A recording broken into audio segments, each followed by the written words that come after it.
కార్యక్రమానికి సభాధ్యక్షత వహిస్తూ నిర్వహిస్తున్న పెద్దలు కొండయ్య గారు, ఇటు పక్కన ఒక కొండయ్య, ఇటు పక్కన ఒక కొండయ్య, మధ్యలో నేనున్నాను. వేదిక మీద ఉన్న వాళ్ళ అందరి పేర్లు చెప్పగలను లేదో, మర్యాద గనక కొన్ని పేర్లు అయినా చెప్పక తప్పదు.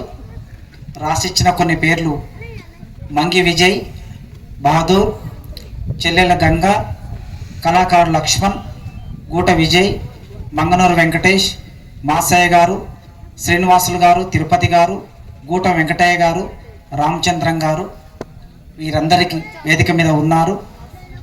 వేదిక ముందు ఉన్నటువంటి వాళ్ళు చాలామంది మిత్రులు, తెలిసిన వాళ్ళు ఉన్నారు. అయితే ముఖ్యంగా తమ్ముడు విజయ్ నా గురించి ప్రేమతో కొన్ని మాటలు చెప్పాడు. మిగతాయన్నీ నిజమే, కానీ నేను మొన్న ముస్సోరికి వ్యక్తిగత పని మీద వెళ్ళాను. అక్కడ ట్రైనింగ్ కలెక్టర్ను కలిసిన మాట వాస్తవమే, ట్రైనింగ్ కలెక్టర్లను కలిశాను నేను, కానీ నేను క్లాస్ చెప్పడం కోసం వెళ్ళలేదు. అదొక్కటి మినహాయిస్తే మిగతా అంతా ప్రేమతో చెప్పాడు. ఆ ప్రేమ ఎందుకంటే, ఈ మంగనూరు అనే గ్రామం నాకు 1985 నుంచి తెలుసు. 1985 అంటే దాదాపు 40 సంవత్సరాలు కావస్తుంది. 40 సంవత్సరాల కిందటి నుంచి ఊరు తెలుసు. ఈ ఊరికి నేను రాలేదు, కానీ ఈ ఊరు నుంచి నా జీవితంలోకి మిత్రులు వచ్చారు. అట్లా నా జీవితంలోకి వచ్చిన మొదటి మిత్రుడు నాకు సీనియర్ మన్యమన్న. ఇప్పుడు మన్యమన్న ఎక్కడున్నాడో నాకు తెలియదు. మన్యమన్న ఆ రోజు మా క్లాస్లో, స్కూల్లో ఆయన క్లాస్ ఫస్ట్. ఆయన మ్యాథమెటిక్స్ చేస్తే క్లాస్లో మ్యాథ్స్ చెప్పే టీచర్లు కూడా మన్యమన్న ఎక్కడ తప్పు పడతాడో మేము చెప్పేది అని ఒక్కొక్కసారి సారు వాళ్ళు చెప్పకపోతే కూడా ఆ సూత్రాన్ని మన్యమన్న చెప్తూ ఉండేవాడు. అట్లా మొట్టమొదటిసారి మన్యమన్న మంగనూరు, ఎవరైనా ఇంత బాగా చదువుతున్నాడు, ఎవరైనా ఇంత బక్కపలచగా ఉన్నాడు, ఎవరైనా అని అంటే ఈయన బిజినపల్లి మండలం మంగనూరు నుంచి వచ్చాడు. ఆ తర్వాత నేరుగా నా జీవితంలోకి కంచం పొత్తు మంచం పొత్తు రెండు కలిగిన నా మిత్రుడు టి రాములు నా ముందే కూర్చున్నాడు. ఆయన ఈ ఊరు నుంచి మెరుపోడి తెస్తే ఇద్దరం కలిసి తినాల్సిందే. మా ఇంటి నుంచి నేను మెరుపోడి తెస్తే, చింతకాయ తొక్కు చేస్తే ఇద్దరం కలిసి తినాల్సిందే. ఒకే ప్లేట్లో ఇద్దరం అన్నం వేసుకొని అటు సగం ఇటు సగం.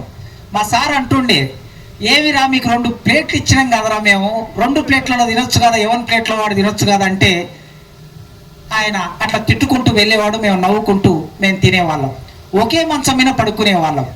అంతటి ప్రేమ మా మధ్యన ఉన్నది టి రాములు. ఇక మా జూనియర్, ఆ ప్రేమతోనే చెప్పాడు. ఇప్పుడు గూట విజయ్ నాకు జూనియర్. ఆయన బహుశా నేను 10th లో ఉన్నప్పుడు ఆయన 7th or 8th లో ఉన్నాడు. ఆ విజయ్తో పాటు నగేష్ కూడా ఉండే. ఇప్పుడు నగేష్ బహుశా టీచర్ అయ్యింది అనుకుంటా, హెల్త్ డిపార్ట్మెంట్. సో ఇట్లా ఈ నలుగురి ద్వారా నాకు ఈ ఊరి పరిచయం అయింది. మొట్టమొదలు ఆ ఊరి పరిచయం నా స్నేహంగా మారింది. ఆ తర్వాతి కాలంలో నేను చదువుకుంటున్న క్రమంలో ఈ ఊరిలో జరిగే పోరాటాలు, కమ్యూనిస్టు పార్టీ ఊళ్ళో ఉన్నది, ఇప్పటికీ ఊళ్ళో కమ్యూనిస్టు పార్టీ ఉన్నది, సిపిఐ పార్టీ. ఆ పార్టీ పోరాటాలు మా నాన్న కమ్యూనిస్టు పార్టీలో పనిచేస్తూ ఉండటం మూలంగా ఆ తర్వాత తెలుసుకుంటూ ఉన్నాను. అతి ముఖ్యమైనది ఏమిటంటే, నేను నిజాం కాలేజీలో డిగ్రీ చదువుకునే రోజుల్లో, నేను డిగ్రీ 2nd ఇయర్లో ఉన్నప్పుడు నాకు ఒక 6 నెలలు, ఒక సెమిస్టర్ అంతా పాఠం చెప్పిన నా గురువు ప్రొఫెసర్ నిత్యానందరావు గారు ఈ గ్రామానికి చెందినటువంటి వారు. ఆయన నాకు గురువు. ఆ తర్వాత నేను అదే డిపార్ట్మెంట్లో ప్రొఫెసర్ అయ్యి మేమిద్దరం కలిసి పనిచేశాం. నేను హెడ్గా ఉన్నప్పుడు ఆయన నాతో పాటు ప్రొఫెసర్గా పనిచేశాడు. ఆయన హెడ్గా ఉన్నప్పుడు నేను ఆయనతో పాటు కలిసి ప్రొఫెసర్గా, BY చైర్మన్గా నేను పనిచేశాను. కనుక ఈ ఊరితో నాకున్నటువంటి అనుబంధం అది. ఆ అనుబంధంతో గత 2 సంవత్సరాలుగా ప్రయత్నం చేస్తున్నారు ఈ ఊరికి రప్పించడానికి. 1-2 సందర్భాల్లో రాములు అడిగాడు, విజయ్ అడిగాడు, కానీ టైం కుదరటం లేదు. మామూలుగా అయితే ఈ నెల వచ్చిందంటే, ఏప్రిల్ నెల వచ్చిందంటే మార్చి 6-7 తేదీల నుంచి మొదలు పెడితే మళ్ళీ మే 6-7 తేదీల వరకు, అంటే ఒక 2 నెలల కాలం ఈ సమయం అంతా మా చేతుల్లో ఉండదు. ఏ రోజు ఎక్కడ ఉంటామో కూడా తెలియని పరిస్థితి. మార్చికి సంబంధించిన కార్యక్రమాలు ఫిబ్రవరిలోనే బుక్ అయితే ఒక నెల ముందే కార్యక్రమాలు బుక్ అవుతూ ఉంటాయి కనుక ఒక్కొక్కసారి సమయం ఇవ్వలేము. నిజానికి నేను రేపు బెంగళూరు వెళ్ళాలి, బెంగళూరు యూనివర్సిటీ ప్రోగ్రాం ఉండింది. కానీ అనుకోకుండా అక్కడ వాళ్ళకి ఏదో టెక్నికల్ ప్రాబ్లం వచ్చి అది వాయిదా పడటం మూలంగా నేను ఇంతసేపు ఇక్కడ కూర్చోగలిగాను. లేకపోతే బెంగళూరుకే నేను పొద్దున వెళ్ళవలసి ఉంటే రాగానే మీతో మైక్ తీసుకొని మాట్లాడి వెళ్ళిపోయేవాడిని నేను. ఎందుకంటే మార్నింగ్ ఫ్లైట్ బుక్ చేశారు వాళ్ళు. ఆ మార్నింగ్ ఫ్లైట్ అందుకోవాలంటే నేను హైదరాబాద్కు వెళ్ళాలి. కనుక ఇంత ప్రశాంతంగా కూర్చున్నాను మీ అందరూ మాట్లాడే వరకు. ఎందుకు కూర్చున్నానంటే రేపటి ప్రోగ్రాం అక్కడికి వెళ్ళేది లేదు. కాకపోతే రేపు సిరిసిల్ల వెళ్ళాలి, కాస్త లేట్ అయినా పర్వాలేదు, మన రాష్ట్రంలోనే. సో ఈ గ్రామంతో ఉండే ఆ అవినాభావ సంబంధం, ఆ స్నేహం వలన వీళ్ళు అడగగానే 14వ తారీఖు అడిగారు, రాలేనని చెప్పాను. 13వ తారీఖు అయినా వస్తావంటే రాలేనని చెప్పాను. రాములు మళ్ళీ ఫోన్ చేశాడు, విజయ్ మళ్ళీ ఫోన్ చేశారు. ఎట్లయినా ఈసారి మా ఊరికి రావాల్సిందే అని వారిద్దరి పట్టుదల వలన ఈరోజు ఉన్న ఒక ప్రోగ్రామ్ను క్యాన్సిల్ చేసుకొని దాన్ని 16వ తారీఖు మార్చుకొని ఇవాళ మీ ఊరికి రాగలిగారు. చాలా సంతోషంగా ఉంది. వీళ్ళందరూ మాట్లాడుతూ ఉన్నారు, 9 అయింది, 9:30 అవుతున్నది, మీరందరూ వెళ్ళిపోతారేమో అని నేను అనుకుంటున్నా. కానీ మీ ఊరిలో ఎంత పట్టుదల కలిగినటువంటి మనుషులు, మీ ఊరికి దండం పెట్టాలనిపిస్తుంది నాకు. అంటే కమిట్మెంట్ అనేది మనం చాలా సభల్లో మాట్లాడుతుంటాం. ఒక్కొక్క రోజు ఒక్కొక్క సభలో, నిన్న గద్వాల్లో ఒక 500-600 మందితో మాట్లాడాను. రేపు అక్కడ పోతే ఒక 1000-2000 మంది ఉండవచ్చు, ఇక్కడ ఒక 500 మంది ఉన్నారు. ఎంతమంది ఉన్నారనేది కాదు ప్రశ్న, వచ్చిన వాళ్ళు ఎంత కమిట్మెంట్తో చివరి వరకు కూర్చొని ఉపన్యాసాలు విన్నారు అనేది ముఖ్యమైన ప్రశ్న. అట్లా చూసుకున్నప్పుడు మీ ఊరి వాళ్ళు పాటలు వింటున్నారు, మాటలు వింటున్నారు, ఎక్కడ కూడా కదలకుండా కూర్చున్నారు. ఎవరు ఎన్ని మాట్లాడినా అధ్యక్షుల వారు కూడా చాలా మంచివారు ఉన్నారు. మామూలుగా అధ్యక్షుడు అంటే ఎట్లుండాలి, మనం పార్లమెంటులో, శాసనసభలో, అసెంబ్లీ శాసనసభలో, లోక్సభలో, రాజ్యసభలో చూస్తూ ఉంటాం. ఎక్కువ మాట్లాడితే టక్కున మైక్ కట్ చేస్తారు. కానీ ఈ అధ్యక్షుడు మైక్ ఏం కట్ చేయట్లేదు, ప్రశాంతంగా కూర్చుంటున్నాడు. లేచినప్పుడు నన్ను అర్థం చేసుకోండి అంటున్నాడు. కనుక మీ ఊరిళ్ళందరూ చాలా మంచి వాళ్ళు ఉన్నారనే విషయం అర్థమయ్యి వాళ్ళు కూడా మీ వేదిక మీద ఉన్న వాళ్ళని అర్థం చేసుకుంటున్నారు. కనుక ఇంతసేపు కూర్చోవడం, చిన్న పిల్లలతో సహా చాలామంది చూస్తుంటే నాకు అనిపిస్తున్నది, వెంకటేశ్వర చెప్పాడు కదా, ఇవాళ ఊరికి వచ్చారు మీరు, ఉద్యోగం కోసం వేరే ఊళ్ళకి వెళ్ళారు.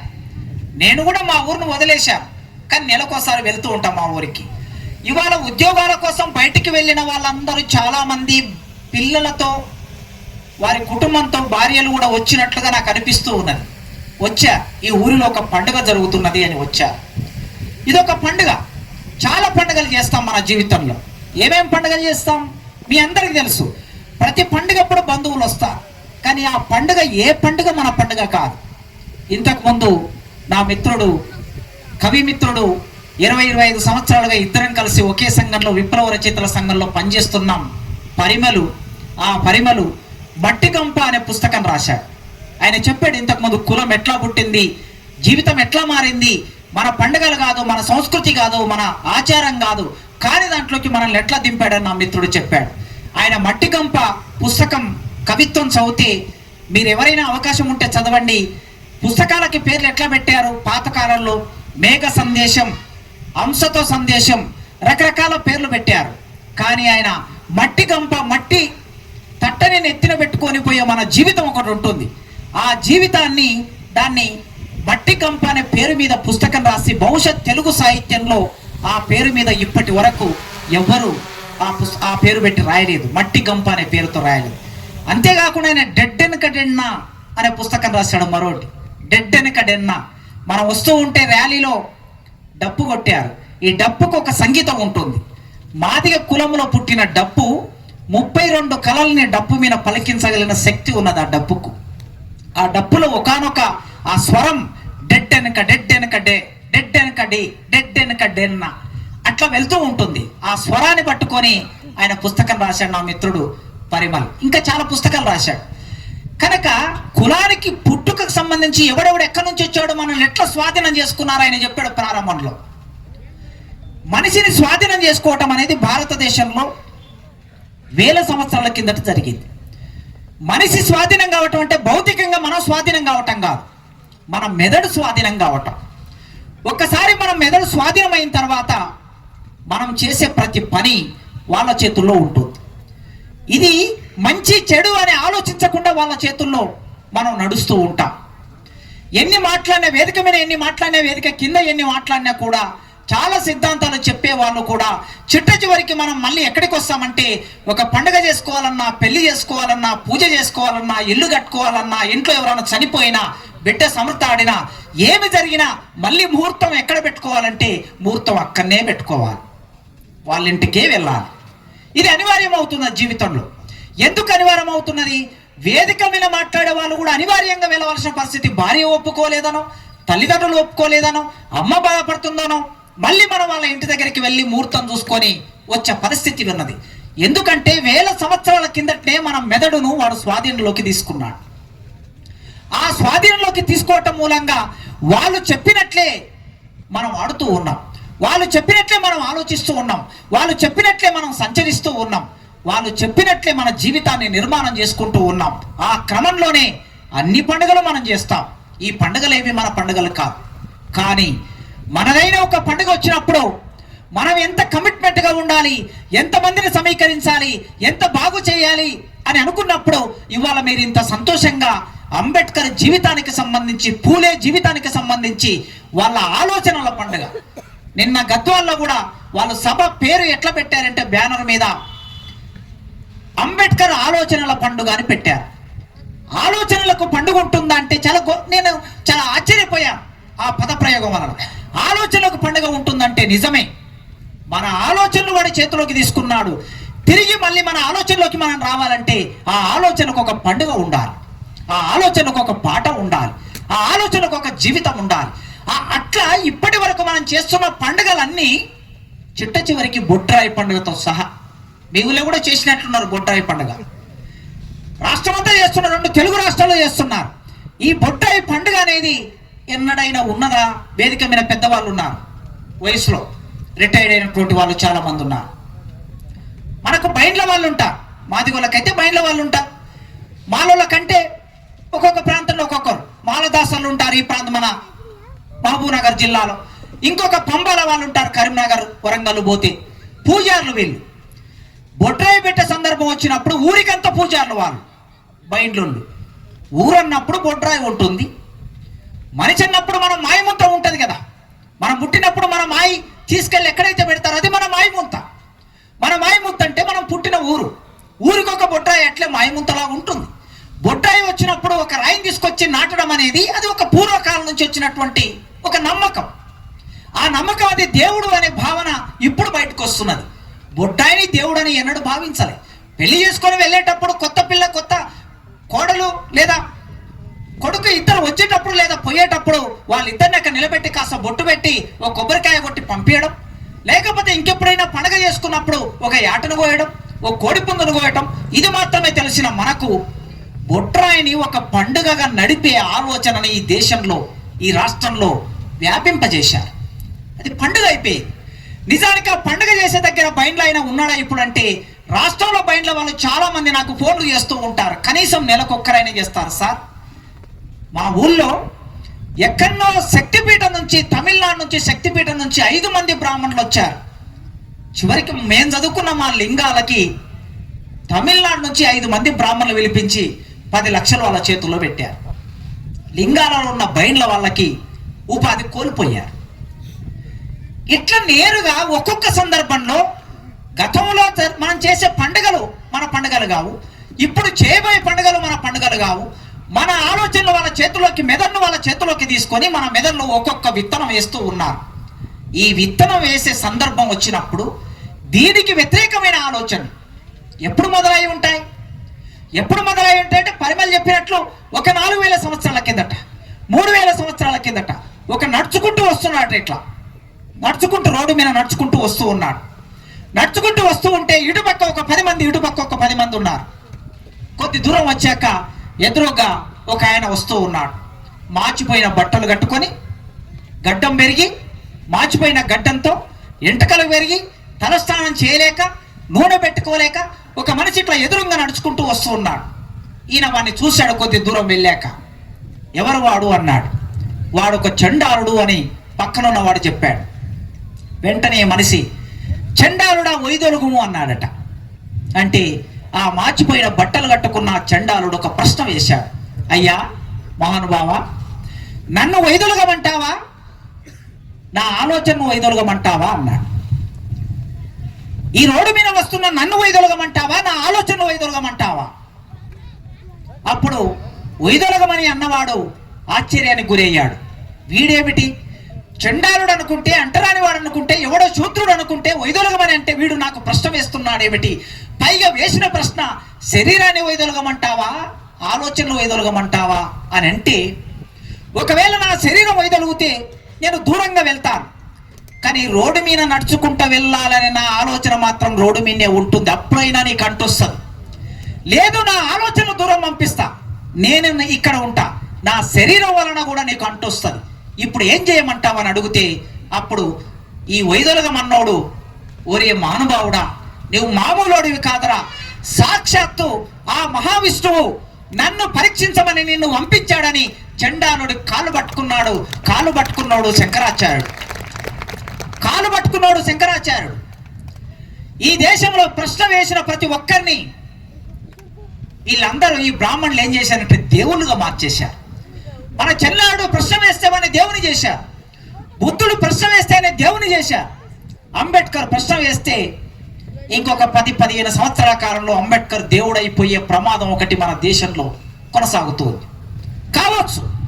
ఇప్పుడు గాంధీకి గుడులు కట్టారు. మనం విజయవాడ వెళ్తూ ఉంటే గాంధీ గుడి అనే ఒక గుడి ఉంటుంది అక్కడ.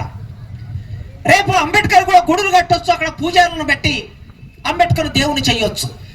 ఈ దేశంలో ఆలోచన అనేది ఒక ప్రశ్న రూపంలో బయటకు వచ్చినప్పుడు మహాత్మా జ్యోతిరావు పూలే ఒక ప్రశ్న వేశాడు. వాళ్ళ నాన్న దగ్గర ప్రశ్న వేశాడు. 10 సంవత్సరాల వయసులో వేసిన ప్రశ్న ఏమిటంటే, నాన్న, నేను నా స్నేహితుడి ఇంటికి వెళ్ళాను, పెళ్లికి వెళ్ళాను, పెళ్లి అయిన తర్వాత ఊరేగింపు జరుగుతూ ఉన్నది. ఆ ఊరేగింపులో వాళ్ళతో పాటు నేను నడుస్తూ ఉన్నాను. నా పక్కకు ఒక వ్యక్తి వచ్చి నీది ఏ కులం రా అని అడిగాడు. నేను మాలికులం అని చెప్పాను. మాలికులం అని చెప్పగానే, ఒరే దుర్మార్గుడా, వెధవ, మాలికులస్తుడైన నీవు, శూద్రుడైన నీవు మాతో పాటు ఊరేగింపులో నడవడానికి వీల్లేదురా అని తిట్టాడు. నాన్న, ఎందుకు తిట్టాడు అని అడిగాడు వాళ్ళ నాన్న. వాళ్ళ నాన్న పేరు గోవిందరావు. ఎందుకు తిట్టాడు అని అడిగితే అప్పుడు వాళ్ళ నాన్న చెప్పాడు, నాన్న, నిన్ను కేవలం తిట్టాడు. ఒకవేళ అక్కడ ఒక మాదిగవాడో ఒక మాలవాడు ఉంటే చంపేసేవాడు, నిన్ను కేవలం తిట్టి వెళ్ళగొట్టారు అన్నప్పుడు రెండో ప్రశ్న వేశాడు పూలే. ఎందుకు ఇట్లా జరుగుతున్నది అంటే, ఈ దేశంలో మనుషులందరూ సమానం కాదు, ఒకరు ఎక్కువ ఒకరు తక్కువ, కనుక వాళ్ళు ఎక్కువ మనకన్నా ఎక్కువ ఇంటికి వెళ్ళొద్దు, ఎక్కువ ఊరేగింపులో నడవద్దు, ఎక్కువలను ముట్టుకోవద్దు, నీవు మళ్ళెప్పుడు అక్కడ వెళ్ళకు అని చెప్పాడు. అది విన్నటువంటి పూలే తర్వాత ఆయన చదువుకుంటూ ఉన్న క్రమంలో చదువుతూ ఉన్నాడు. స్కూల్కు వెళ్ళాడు. స్కూల్కు వెళ్ళిన తర్వాత పూలే వాళ్ళ నాన్న గోవిందరావు 20 ఎకరాల ఆసామి. ఆ రోజుల్లోనే 20 ఎకరాలు. ఆయన భూమిలో పూలు పండించేవాడు. అక్కడ పండినటువంటి పూలను ఎవరికి సప్లై చేసేవాడో తెలుసా? మహారాష్ట్రలో ఉన్నటువంటి రాజులకి అంతఃపురంలో వాళ్ళ ఆడవాళ్ళు పెట్టుకోవడానికి పూలను సప్లై చేసేవాడు. కూరగాయలు సప్లై చేసేవాడు. మంచి వ్యాపారం నడుస్తూ ఉన్నది. పూలే దగ్గర లెక్కలు రాయడం కోసం ఒక గుమస్తా ఉన్నాడు. ఆ గుమస్తా బ్రాహ్మణుడు. ఒక బ్రాహ్మణుడి ఉద్యోగంలో పెట్టుకోగలిగినటువంటి స్థాయిలో పూలే తండ్రి గోవిందరావు ఉన్నాడు. అయితే ఆ బ్రాహ్మణుడు కనిపించింది, పిల్లవాడు చదువుకుంటే రేపు వీనికి తెలివి మీరితే నా ఉద్యోగం పోతుంది కదా, కనుక వీని చదువు ఆపించాలి. పూలే చదువు ఆపించాలనుకున్నాడు ఆ బ్రాహ్మణుడు తండ్రికి చెప్పి. మీలో చాలా మందికి తెలుసు, ఇప్పుడు సార్ ఇక్కడ పద్యాలు పాడాడు కదా, ఇంతకుముందు స్వాతంత్రం గురించి పద్యాలు పాడాడు. కర్షక కవి రాసినటువంటి పద్యాలు పాడాడు. దువ్వూరు రామరెడ్డి రాసిన పద్యాలు పాడాడు. అద్భుతమైన పద్యాలు పాడుతూ ఉన్నాడు ఆయన. ఎక్కడ కూడా తప్పు లేకుండా, అక్షర దోషం లేకుండా పాడుతూ ఉన్నాడు.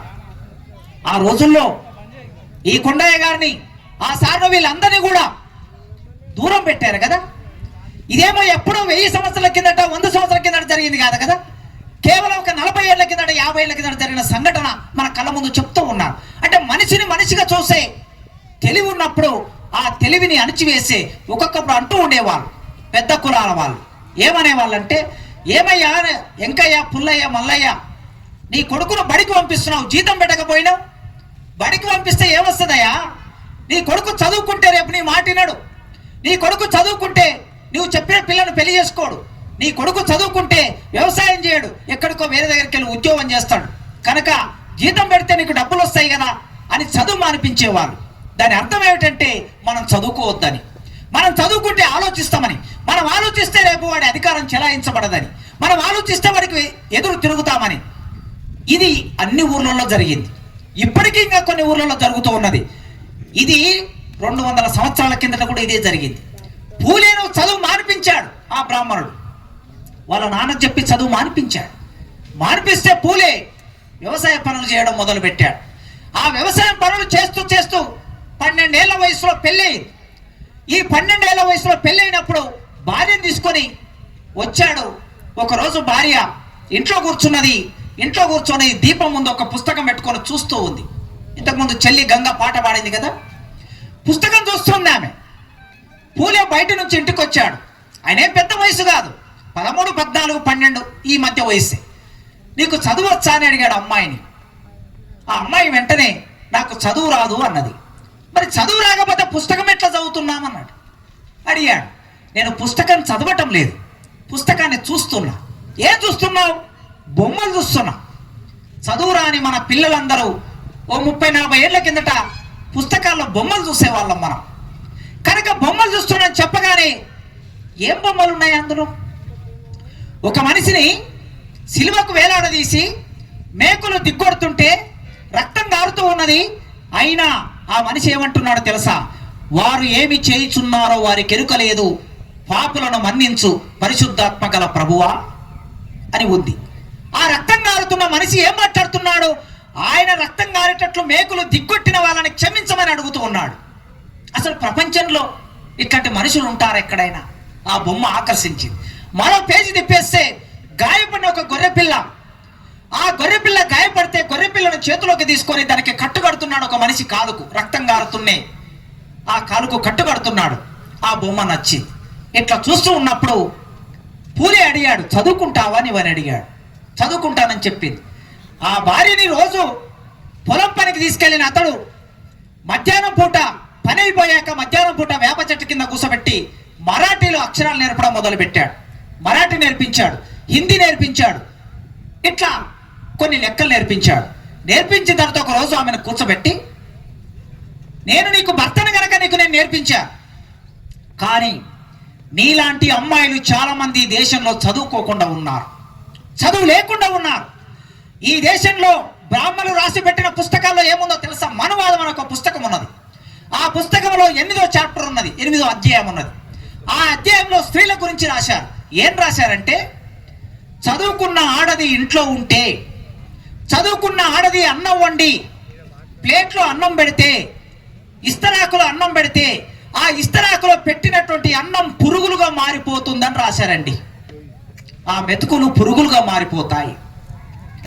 ఇవాళ ఇంతమంది చదువుకొని ఉన్నారు, చాలా మంది మన బిడ్డలు, మన చెల్లెళ్ళు, మన భార్యలు చదువుకొని ఉన్నారు. చదువుకొని ఉన్నటువంటి వాళ్ళు మనకు అన్నం వడ్డిస్తున్నారు. ఎన్నడైనా చూసామా పురుగులుగా మారిపోవటం? కానీ ఆ దుర్మార్గులు రాసి పెట్టారు. ఎందుకు రాసి పెట్టారంటే ఆడవాళ్ళు చదువుకోవద్దని. ఇట్లా ఆడవాళ్ళు చదువుకోవద్దని రాసి పెట్టారు కనుక పూలే ఆలోచనలు మొదలు పెట్టాడు. చదువు ఆలోచనలు ఎక్కడి నుంచి వస్తాయి? చదువులో నుంచి వస్తాయి. చదువులో నుంచి వస్తాయి కనుక ఆ చదువు నేర్పించాలి. ఎవరికి నేర్పించాలి? ఆడవాళ్ళకు నేర్పించాలి, అమ్మాయిలకు నేర్పించాలి. నీకు నేను నేర్పించాను, నీవు వెళ్ళి అమ్మాయిలకు నేర్పించాలని ఆ రోజు వాళ్ళిద్దరూ అనుకొని కూర్చొని ఆ ఊరిలో ఒక బడి పెట్టారు. ఆ బడిలో 7 మంది విద్యార్థులు అమ్మాయిలు వచ్చి చేరారు. మళ్ళీ మొదలైంది. ఏం మొదలైంది? పూలే తండ్రి ఇంటి మీదకి వచ్చేసారు. ఆ ఊళ్ళో ఉన్న పెద్ద వాళ్ళందరూ ఇంటి మీదకి వచ్చారు. సరే, సావిత్రి వైపులో ఎట్లా బాధ పెట్టారో, బడికి పోతుంటే పెండ చేశారు, నీళ్లు పోశారు, అదంతా మీరు సినిమాల్లో, వీడియోలలో, సీరియల్లో చూస్తూ ఉన్నారు. ఆయన ఇంటికి వచ్చి గోవిందరావు వీణ బయటికి పిలిచి కూర్చోబెట్టి, ఈ ఊళ్ళో నీవు ఉండాలంటే ఈ బడి మూసేయాలి. ఈ బడి మూసేయకపోతే ఊళ్ళో ఉండడానికి వీల్లేదు. ఈ షరతు పెట్టారు. పూలే తర్వాత సావిత్రి వైపులో ఇద్దరు ఇంటికి వచ్చారు. ఇంటికి వచ్చిన తర్వాత వాళ్ళ తండ్రి వాళ్ళిద్దరిని కొడుకు కోడలను కూసబెట్టి, మీరు బడి మానేస్తారా, ఇల్లు వదిలేసి వెళ్ళిపోతారా తెలుసుకోండి అన్నాడు. వెంటనే పూలే ఇంట్లోకి వెళ్ళి ఒక పెట్టె సర్దుకొని, ఆ పెట్టెలో ఒక జత బట్టలు పెట్టుకొని కొన్ని పుస్తకాలు పెట్టుకొని బయటకు వచ్చాడు. ఆయన వెంట భార్య నడుచుకుంటూ వెళ్ళింది. ఇల్లు వదిలేశారు తప్ప బడి పెట్టడం ఆపలేదు. పూలే ఆలోచన విధానం అంటే చదువు. ఈ దేశంలో పూలే లేకపోతే నిజంగా ప్రారంభంలో చెప్పినటువంటి వాళ్ళు, పూలే లేకపోతే మనం లేం కదా. అంబేద్కరే లేడు, పూలే లేకపోతే అంబేద్కరే లేడు, అంబేద్కర్ లేకపోతే మనం లేవు. ఆయన అక్కడి నుంచి వెళ్ళిపోయి ఒక మిత్రురాలు, చివరికి ఒక ముస్లిం అమ్మాయి, ముస్లిం వాళ్ళు ఇల్లు ఇస్తే ఆ ఇంట్లో స్కూల్ పెట్టి స్కూల్ నడిపించారు. అట్లా నడిపించిన స్కూల్లో తయారైనటువంటి వాళ్ళు సావిత్రిబాయి పూలే ఈ దేశంలో మొదటి టీచర్. పూలే ఆలోచన విధానం దేని మీద అంటే చదువు మీద. శూద్రులకి చదువు లేదు, ఆడవాళ్ళకి చదువు లేదు.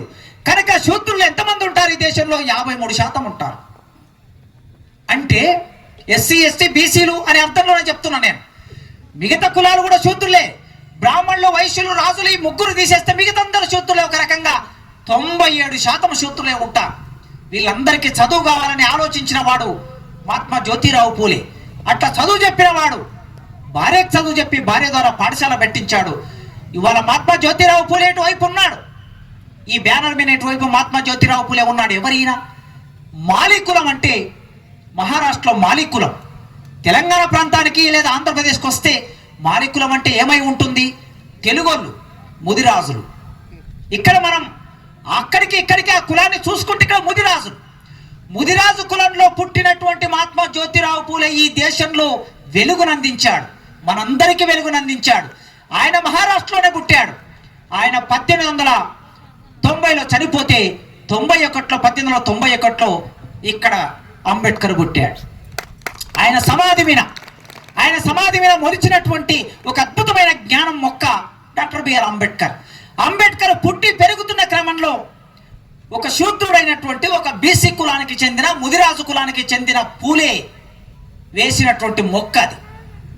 సరే, ఈయన దళిత కులంలో పుట్టాడు. అనేక అవమానాలు భరించాడు, బడిలో అవమానాలు భరించాడు, సమాజంలో అవమానాలు భరించాడు. అట్లా భరించినటువంటి అవమానాలు తన వ్యక్తిగతం అనుకున్నాడు. కేవలం నేను చిన్నపిల్లవాణి గనక నన్ను అవమానిస్తున్నారు అనుకున్నాడు. తెలియదు ఆయనకు చిన్నప్పుడు. ఎందుకంటే పిల్లలందరూ కలిసి ఆడుకుంటారు కదా, బడి అయిపోయిన తర్వాత అందరూ కలిసి ఆడుకుంటారు. ఈ పిల్లవాడు వెళ్ళి ఆడుకుందామంటే మిగతా పిల్లలందరూ గ్రౌండ్ వదిలేసి వెళ్ళిపోతారు, ఆయనతో పాటు ఆడుకోరు. దూపైనప్పుడు నీళ్లు తాగదామని నల్ల దగ్గరికి పోతే ఆ నల్ల దగ్గర నీళ్లు తాగకుండా కాకులాగా పొడుస్తారు. బడిలో వెళ్ళి కూర్చుందామంటే కుర్చీల మీద కూర్చోనివ్వరు, బడి బయట కూర్చున్నాడు. ఇట్లా అవమానాల పాలైనటువంటి కష్టపడి చదువుకున్నాడు. మిత్రులారా, ఈ ఊరిలో 60 మంది ఉద్యోగస్తులు ఉన్నారు, 61 మంది ఉద్యోగస్తులు ఉన్నారు. చదువుకున్న వాళ్ళు చాలా మంది ఉన్నారు, ఇంకా చదవాల్సిన వాళ్ళు ఉన్నారు, చదువును మధ్యలో ఆపేస్తున్న వాళ్ళు ఉన్నారు. చదువును ఎవరైనా మధ్యలో ఆపేస్తే మీరు ఒక్కసారి గుర్తు చేసుకోండి, అంబేద్కర్ను గుర్తు చేసుకోండి. అంబేద్కర్కు ఉన్నన్ని కష్టాలు, సావిత్రిబాయి పూలేకు ఉన్నన్ని కష్టాలు ఎవరికి ఉండవు, మనకెవరికి ఉండవు. చదువును మధ్యలోనే ఆపేసే వాళ్ళందరూ ఏం కారణం చెప్తారంటే సమస్యలు ఉన్నాయని చెప్తారు, కష్టాలు ఉన్నాయని చెప్తాడు. సమస్యలు లేకపోతే జీవితం ఏమిటి? సమస్యలు ఉంటేనే కదా, కష్టాలు ఉంటేనే కదా ఎదుర్కొని ఏటికి ఎదురెదటం చేసినప్పుడే జీవితంలో మనం నిలబడగలుగుతాం. చిన్న సమస్య వస్తే ఓడిపోవటం, వెన్ను చూపెట్టడం, కన్నీరు కార్చటం, చదువును వదిలేయటం, మద్యానికి బానిసలు కావటం, ఇది జరిగినప్పుడు అంబేద్కర్ను గుర్తు చేసుకోండి. కాకుల్లాగా పొడిసేస్తూ ఉంటే, మనిషిలాగా చూడకపోతే, ఆయనను ముట్టుకోకపోతే ఎంత బాధ ఉంటుందో ఆలోచించండి. అయినా కూడా చదువును ఎక్కడ నిర్లక్ష్యం చేయలేదు. 10th క్లాస్లో జిల్లాలో మంచి మార్కులతో పాస్ అయ్యాడు. ఒక సన్మాన సభ ఏర్పాటు చేశారు. ఆ సన్మాన సభలో అంబేద్కర్కి కేలుస్కర్ అనే ఒక పెద్ద మనిషి ఒక పుస్తకం తీసుకొచ్చి ఇచ్చాడు. ఆ పుస్తకం బుద్ధుడి జీవిత చరిత్ర. ఆ పుస్తకం అంబేద్కర్ 15-16 సంవత్సరాల వయసులో చదువుకున్నాడు. అప్పుడు అర్థమైంది ఈ దేశం ఏమిటో. బుద్ధుని చదువుకున్నప్పుడు అర్థమైంది. ఆ తర్వాత బాంబే వెళ్ళాడు, అక్కడ చదువుకున్నాడు. ఆ తర్వాత అమెరికా వెళ్ళాడు. అమెరికా వెళ్ళిన తర్వాత అంబేద్కర్ జీవితం అంతా మారిపోయింది. ఇక్కడికి అక్కడికి తేడా గమనించాడు ఆయన. ఈ దేశంలో ఆయన ఎవరు ముట్టుకోలే, షేక్ హ్యాండ్ ఇవ్వలే, దగ్గరికి రానివ్వలేదు, కలిసి భోజనం చేయలేదు. కానీ అమెరికాకు వెళ్ళిన తర్వాత అందరూ కలిసి భోజనం చేస్తున్నారు, ఒకే బెంచ్ మీద కూర్చొని తింటూ ఉన్నారు. ఆయన మంచి కోట్ వేసుకున్నాడు, సూటు బూట్ వేసుకొని ఉన్నాడు, షేక్ హ్యాండ్ ఇస్తూ ఉన్నారు, కలిసి ఆడుకుంటున్నారు. ఒక అందమైన జీవితాన్ని అంబేద్కర్ ఆ దేశంలో అనుభవించాడు, ఒక గొప్ప జీవితాన్ని అనుభవించాడు. భారతదేశానికి అమెరికాకి ఉన్న తేడాని కూడా చూశాడు. చూసిన తర్వాత అక్కడ తన ఆలోచనలు మారటం మొదలయ్యాయి. ఈ దేశం గురించి ఆలోచించాడు. అంబేద్కర్ ఆలోచన అంటే ఏమిటి, ఎక్కడ మొదలైంది? అమెరికా వెళ్ళిన తర్వాత జాన్ డ్యూవేర్ ఒక ప్రొఫెసర్ అంబేద్కర్ జీవితాన్ని మార్చాడు. అంబేద్కర్ దగ్గరకు తీసుకొని తన పక్కన కూర్చోబెట్టుకొని, ఎట్లయితే చిన్నప్పుడు ఆనాడు మ్యాథమెటిక్స్ చెప్పేటటువంటి ఒక టీచర్ అంబేద్కర్ని తినడానికి తిండి లేకపోతే, మధ్యాహ్నం ఏం తెచ్చుకోకపోతే, ఈయన తెచ్చుకున్నటువంటి భోజనంలో కొద్ది భోజనం అంబేద్కర్కు పెట్టి చదువు చెప్పాడు. అందుకే ఆయన పేరును తర్వాతి కాలంలో అంబేద్కర్ తన పేరులో భాగం చేసుకున్నాడు. ఆ చదువు చెప్పిన వాడు, ఆ భోజనం పెట్టిన వాడు బ్రాహ్మణుడే. బ్రాహ్మణులు గొప్ప వాళ్ళైతే, వాళ్ళు సమాజానికి సేవ చేస్తే, వాళ్ళు మంచి వాళ్ళైతే గుండెల్లో పెట్టుకున్నాం, తల మీద పెట్టుకున్నాం. ఆ సంస్కారం కూడా ఈ దేశంలో దళితులకు ఉన్నది. ఆ సంస్కారం కూడా ఈ దేశంలో ఎస్సీలకి బీసీలకు ఉన్నది. అట్లా అంబేద్కర్ను ప్రోత్సహించిన టీచర్ మొట్టమొదటి స్కూల్లో ఉన్నాడు. ఆ తర్వాత అక్కడ జాన్ డ్యూవేర్ ఒక ఇంగ్లీష్ ఆయన ప్రోత్సహించాడు. ఆయన చెప్పాడు దగ్గర తీసుకొని, మిస్టర్ అంబేద్కర్, నీవు ఏ దేశం నుంచి వచ్చావు? భారతదేశం నుంచి వచ్చావు.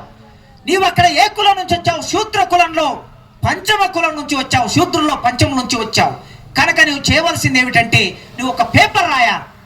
ఆ పేపర్ కులానికి సంబంధించింది అయి ఉండాలని చెబితే అప్పుడు అంబేద్కర్ ఈ దేశంలో కులాలకు సంబంధించిన ఆలోచన చేయడం మొదలుపెట్టాడు. మొట్టమొదటి ఆలోచన 1916-17లో అంబేద్కర్ ప్రారంభం చేశాడు. ఆ ఆలోచన దేని గురించి అంటే కులం గురించి. ఇవాళ అంబేద్కర్ ఆలోచన అంటే ఏం మాట్లాడుకుంటాం మనం? ఇంతకుముందు బహదూర్ శ్రీనివాస్ గారు చెప్పారు కదా, ఏం మాట్లాడుకుంటాం? ఈ దేశంలో కులం ఉందిరా నాయన, మనుషులందరూ ఒకటి కాదు, మనుషులందరూ సమానం కాదు, మనుషులందరి శరీరంలో రక్తం ఒకేలాగా ఉంటుంది. బ్రాహ్మణుల శరీరంలో రక్తం తెల్లగా ఉండదు, మాది వాళ్ళ శరీరంలో రక్తం నల్లగా ఉండదు. వాడిని కోసినా మనల్ని కోసినా ఎవరిని కోసినా రక్తం ఎర్రగానే ఉంటుంది. రెండు కళ్ళు ఉన్నాయి, వాళ్ళకున్నాయి మనకున్నాయి, చేతులు వాళ్ళకున్నాయి మనకున్నాయి, కాళ్ళు వాళ్ళకున్నాయి మనకున్నాయి. కానీ మనుషులు ఎందుకు ఇట్లా వేరు చేస్తున్నారు? ఎందుకు వేరు చేస్తున్నారంటే ఈ దేశంలో కొందరు దోపిడీ చేసి బతకాలనుకుంటున్నారు, కొందరు ఏ పని చేయకుండా బతకాలనుకుంటున్నారు. ఈ దోపిడీ చేసి బతకాలనుకుంటున్నటువంటి వాళ్ళు, దోపిడీకి గురయ్యే ప్రజలు ఎవరైతే ఉన్నారో వాళ్ళని దూరం పెడితేనే వాళ్ళు దోపిడీ చేయగలరు. కనుక అట్లా దోపిడీ చేయడానికి కావలసిన ఆలోచనని వాళ్ళు వేల సంవత్సరాలుగా మన జీవితంలోకి నింపేశారు. అందుకే అంబేద్కర్ అక్కడి నుంచి మొదలు పెట్టాడు. ఎవరు చెప్పాడు ఇది? ఎక్కడుంది ఇది? వేదాల్లో ఉంది అంటున్నారు. వేదం ఎవరు రాశాడు? అంబేద్కర్ ఒక క్వశ్చన్ వేశాడు, వేదాలు ఎవరు రాశారు? ఎవడైనా ఈ ప్రపంచంలో ఇప్పటి వరకు భారతదేశంలో ప్రపంచంలో వేదం ఎవరు రాశారంటే ఒక్కడి పేరైనా చెప్తారా? మహాభారతం ఎవరు రాశారంటే వ్యాసుడు రాశారంట. రామాయణం ఎవరు రాశారంటే వాల్మీకి రాశారంట. ఒక్కొక్క పుస్తకానికి ఒక్కొక్క పేరు. మన చరిత్ర ఎవరు రాశారంటే అలసాని పెద్దన రాశారంట. రాజ్యాంగం ఎవరు రాశారంటే అంబేద్కర్ రాశారంట. పుస్తకాలకి పేర్లు ఉన్నాయి కదా, మనుషుల పేర్లు ఉన్నాయి కదా. పుస్తకాలకి పేర్లు ఉన్నట్లే మనుషులకు పేర్లు ఉన్నాయి, ఆ పుస్తకాలు రాసిన వాళ్ళ పేర్లు ఉన్నాయి. మరి వేదం ఎవరు రాశాడు? లేదు, ఎవడు రాశాడని చెప్పలే. వాళ్ళు ఏమన్నారంటే వేదం అపౌరుషేయం అన్నారు. అపౌరుషేయం అంటే పౌరుడు చెప్పండి, అంటే మనిషి చెప్పండి. మరి మనిషి చెప్పకపోతే ఎవడు చెప్పాడు? దేవుడు చెప్పాడు. దేవుడు ఏమని చెప్పాడు? మాదిగోళ్ళు తక్కువ, మాలమాదిగలు తక్కువ, కుమ్మరి కమ్మరి యాదవ గౌండ్ల వీళ్ళందరూ తక్కువ, వీళ్ళని పరిపాలించేవాడు రాజు ఉంటాడు, వాడు ఎక్కువ, వాడి పైన బ్రాహ్మణుడు ఉంటాడు, వాడు ఇంకింత ఎక్కువ. ఈ విషయం చెప్పాడు. ఎవరు చెప్పాడు? దేవుడు చెప్పాడట. అందుకే మా గుర్రం జాషువా ప్రశ్న వేశాడు. మన గుర్రం జాషువా, ముసలివాడైన బ్రహ్మకు పుట్టినారట, ముసలివాడైన బ్రహ్మకు పుట్టినారట, నలుగురు కుమారులని విన్నాము. కానీ ఇక్కడ లాజిక్ ఉంది. పిల్లలు ఎప్పుడు పుడతారు? 30 ఏళ్ళలో, 40 ఏళ్ళలో, 45 ఏళ్ళలో, మా అంటే 50 ఏళ్ళ వరకు పుడతారు. 70 ఏళ్ళకి 80 ఏళ్ళలో అయితే పిల్లలు పుట్టారు కదా. అందుకే ముసలోడైన బ్రహ్మకు నలుగురు కుమారులు పుట్టినారని విన్నాము. కానీ పసరము కన్నా హీనుడు, ఇంతకుముందు పరిమళ చెప్పాడు కదా, ఈ పసరము కన్నా హీనుడు పంచముడు అంటే మనం ఎవరమ్మా సవిత్రి అని అడిగాడు. అంబేద్కర్ ఇక్కడ మొదలయ్యాడు. అంటే అంబేద్కర్ మొదలైన తర్వాతనే గుర్రం జాషువా పద్యం రాశాడు అనుకోండి. ఈ వేదం ఎవరు రాశాడు? దేవుడు రాయలే, దేవుడు చెప్పలే. ఈ వేదం రాసిన వాళ్ళు బ్రాహ్మణులే. వాళ్ళే వేదం రాసి వాళ్ళే కులాన్ని గురించి చెప్పి ఈ కులాన్ని మన నెత్తి మీద రుద్ది మీరు తక్కువ మీరు తక్కువ మీరు తక్కువ అని 10 సార్లు అంటే మనం తక్కువ అయిపోయాం. ఊరికి దూరంగా నెట్టేశారు. నెట్టేసి అంబేద్కర్ ఏం చెప్పారంటే, ఈ ఊరికి దూరంగా ఎందుకు నెట్టేశారంటే, మీ మలమూత్రాలు ఎత్తేసేటటువంటి వాళ్ళు, మీ ఇళ్లలో పశువులు చచ్చిపోతే తీసుకెళ్లేవాళ్ళు, మీ ఇంట్లో మనుషులు చచ్చిపోతే బొందలు దోవేవాళ్ళు. కొందరు మీకు అవసరం వచ్చారు గనక, అవసరం వచ్చే వాళ్ళని ఊరికి దూరంగా పంపించారు గనక, ఆ పంపించిన వారు వాళ్ళను ముట్టుకోకుండా, వాళ్ళ గాలి మీకు తగలకుండా దూరం ఉంచారు. కొండయ్య గారు అంటున్నారు, మేము నడుచుకుంటూ వస్తూ ఉంటే, ఏ ఊరు చూసినా మాలమాదిగొల్ల ఎండ్లు ఆగ్నేయంలో ఉంటాయి అంటున్నాడు ఆయన. ఆగ్నేయం అంటే అగ్ని ఉండే ప్రాంతం. మనం పొయ్యిలు పెట్టుకుంటాం కదా, అది. ఈ ఆగ్నేయంలో ఎందుకు ఉంటాయి అంటే, మన జీవితంలో అగ్ని ఉందా? మనం ఎప్పుడు మండుతూ ఉంటామా? లేదా వాళ్ళ జీవితాల్లో మంట పెడతామా? ఏమిటిది? ఎందుకు ఫలానా వైపే మన ఊళ్ళు ఉంటాయి, ఇండ్లు ఉంటాయి అని అన్నప్పుడు, జీవితంలో కొందరిని ఒకవైపు నెట్టేయటం అంటే, అంటరాని వాళ్ళగా మనల్ని నెట్టివేసే ఒక పని వాళ్ళు చేశారని మొట్టమొదటి తన ఆలోచన ద్వారా అంబేద్కర్ ఆ వ్యాసం రాసి అమెరికాలో వాళ్ళకి ఇచ్చాడు. ఇచ్చిన తర్వాత అంబేద్కర్ ఇండియాకి వచ్చాడు. చాలా పనులు చేశాడు ఇండియాకి వచ్చి. ఇవాళ మనం ఏవైతే మనం పొందుతున్నామో హక్కులు, ఈ హక్కులన్నీ పొందడానికి కారణమైన అంబేద్కర్ తన జీవితంలో మామూలుగా అన్ని స్థానాల్లోకి వెళ్ళలేదు. చాలా మంది అంటున్నారు, ఇప్పుడు కొన్ని ప్రశ్నలు ముందుకు తీసుకొచ్చారు, అంబేద్కర్ రాజ్యాంగం రాయలేదంటున్నారు. అంబేద్కర్ రాజ్యాంగం రాయకపోతే మరి రాసినోడు ఇంకెవడో ఉండాలి కదా. మరి ఇన్నాళ్ళు అంబేద్కర్ రాజ్యాంగం రాశాడు, డాక్టరింగ్ కమిటీకి చైర్మన్ అంబేద్కర్ అని ఎందుకు పుస్తకాల్లో రికార్డ్ అయి ఉన్నది? ఎందుకు అన్ని చోట్ల రాసి ఉన్నారు? ఇవాళ కొత్తగా ఎందుకు వాదన తీసుకొస్తున్నారు? అసలు అంబేద్కర్ రాజ్యాంగ పరిషత్తులోకి రావడానికి ఎంత ప్రయత్నం చేశాడు? అసలు రానిచ్చారా అంబేద్కర్ను? అంబేద్కర్ చదువుకున్న తర్వాత, తనకు తెలివి వచ్చిన తర్వాత ఆయన ఒక నిర్ణయించుకున్నాడు, మాలాగా ఆయన ఉద్యోగం చేయాలనుకోలేదు. ఒకవేళ ఆయన ఉద్యోగమే చేయాలనుకుంటే, ఆనాడు ప్రపంచంలో అతిపెద్ద మేధావుల్లో అంబేద్కర్ ఒకరు. ఇంగ్లాండ్లోనైనా అమెరికాలోనైనా ఎక్కడైనా సరే అంబేద్కర్కి ఇట్లా పిలిచి ఎర్ర తివాచు పరిచి గొప్ప ఉద్యోగం ఇచ్చే అవకాశం ఉన్నది. కానీ అంబేద్కర్ వెళ్ళలేదు. భారతదేశంలో కూడా అంబేద్కర్కి గవర్నమెంటే జడ్జి పోస్ట్ ఇస్తామంటే కూడా అంబేద్కర్ వెళ్ళలేదు. నా జాతి ప్రజల కోసం నేను చదువుకున్నాను, తిరిగి నా ప్రజలు విముక్తి చేయాలి, నా ప్రజల కోసం పోరాటం చేయాలనుకున్నాడు. తన జీవితం అంతా మన కోసమే త్యాగం చేశాడు. ఆ త్యాగం చేసే క్రమంలో నీళ్ల కోసం పోరాటం చేశాడు, దేవుని గుడిలోకి వెళ్ళడానికి పోరాటం చేశాడు, గాంధీతో పోరాటం చేశాడు, కాంగ్రెస్ వాళ్ళతో పోరాటం చేశాడు, హిందూ మహాసభ వాళ్ళతో పోరాటం చేశాడు, బ్రిటిష్ వాళ్ళతో పోరాటం చేశాడు. అంబేద్కర్ పోరాటం చెయ్యని వాళ్ళు ఎవరు లేరు, అందరితో పోరాటం చేశాడు. ఎందుకోసం?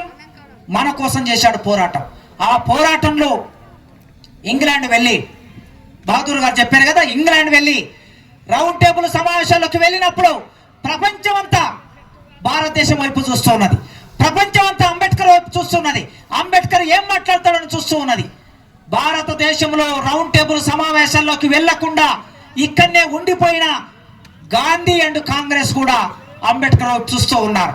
ఆ క్రమంలో అంబేద్కర్ మాట్లాడాడు, మీరు ఎక్కడి నుంచి, మీరు దేని గురించి మాట్లాడడం కోసం వచ్చారు అని అన్నప్పుడు, నేను భారతదేశ ప్రతినిధిగా వచ్చాను అన్నాడు తప్ప అంబేద్కర్ నేను మాలల ప్రతినిధిగా వచ్చాను, మాదిగల ప్రతినిధిగా వచ్చాను, ఎస్సీల ప్రతినిధిగా వచ్చానని అంబేద్కర్ చెప్పలే. నేను భారతదేశ ప్రతినిధిగా వచ్చాను. ఆ తర్వాత నేను భారతదేశంలో సప్రెస్డ్ క్లాసెస్, అణిచివేతకు గురవుతున్నటువంటి వర్గాల వైపు నుంచి నేను ఈ దేశానికి వచ్చాను.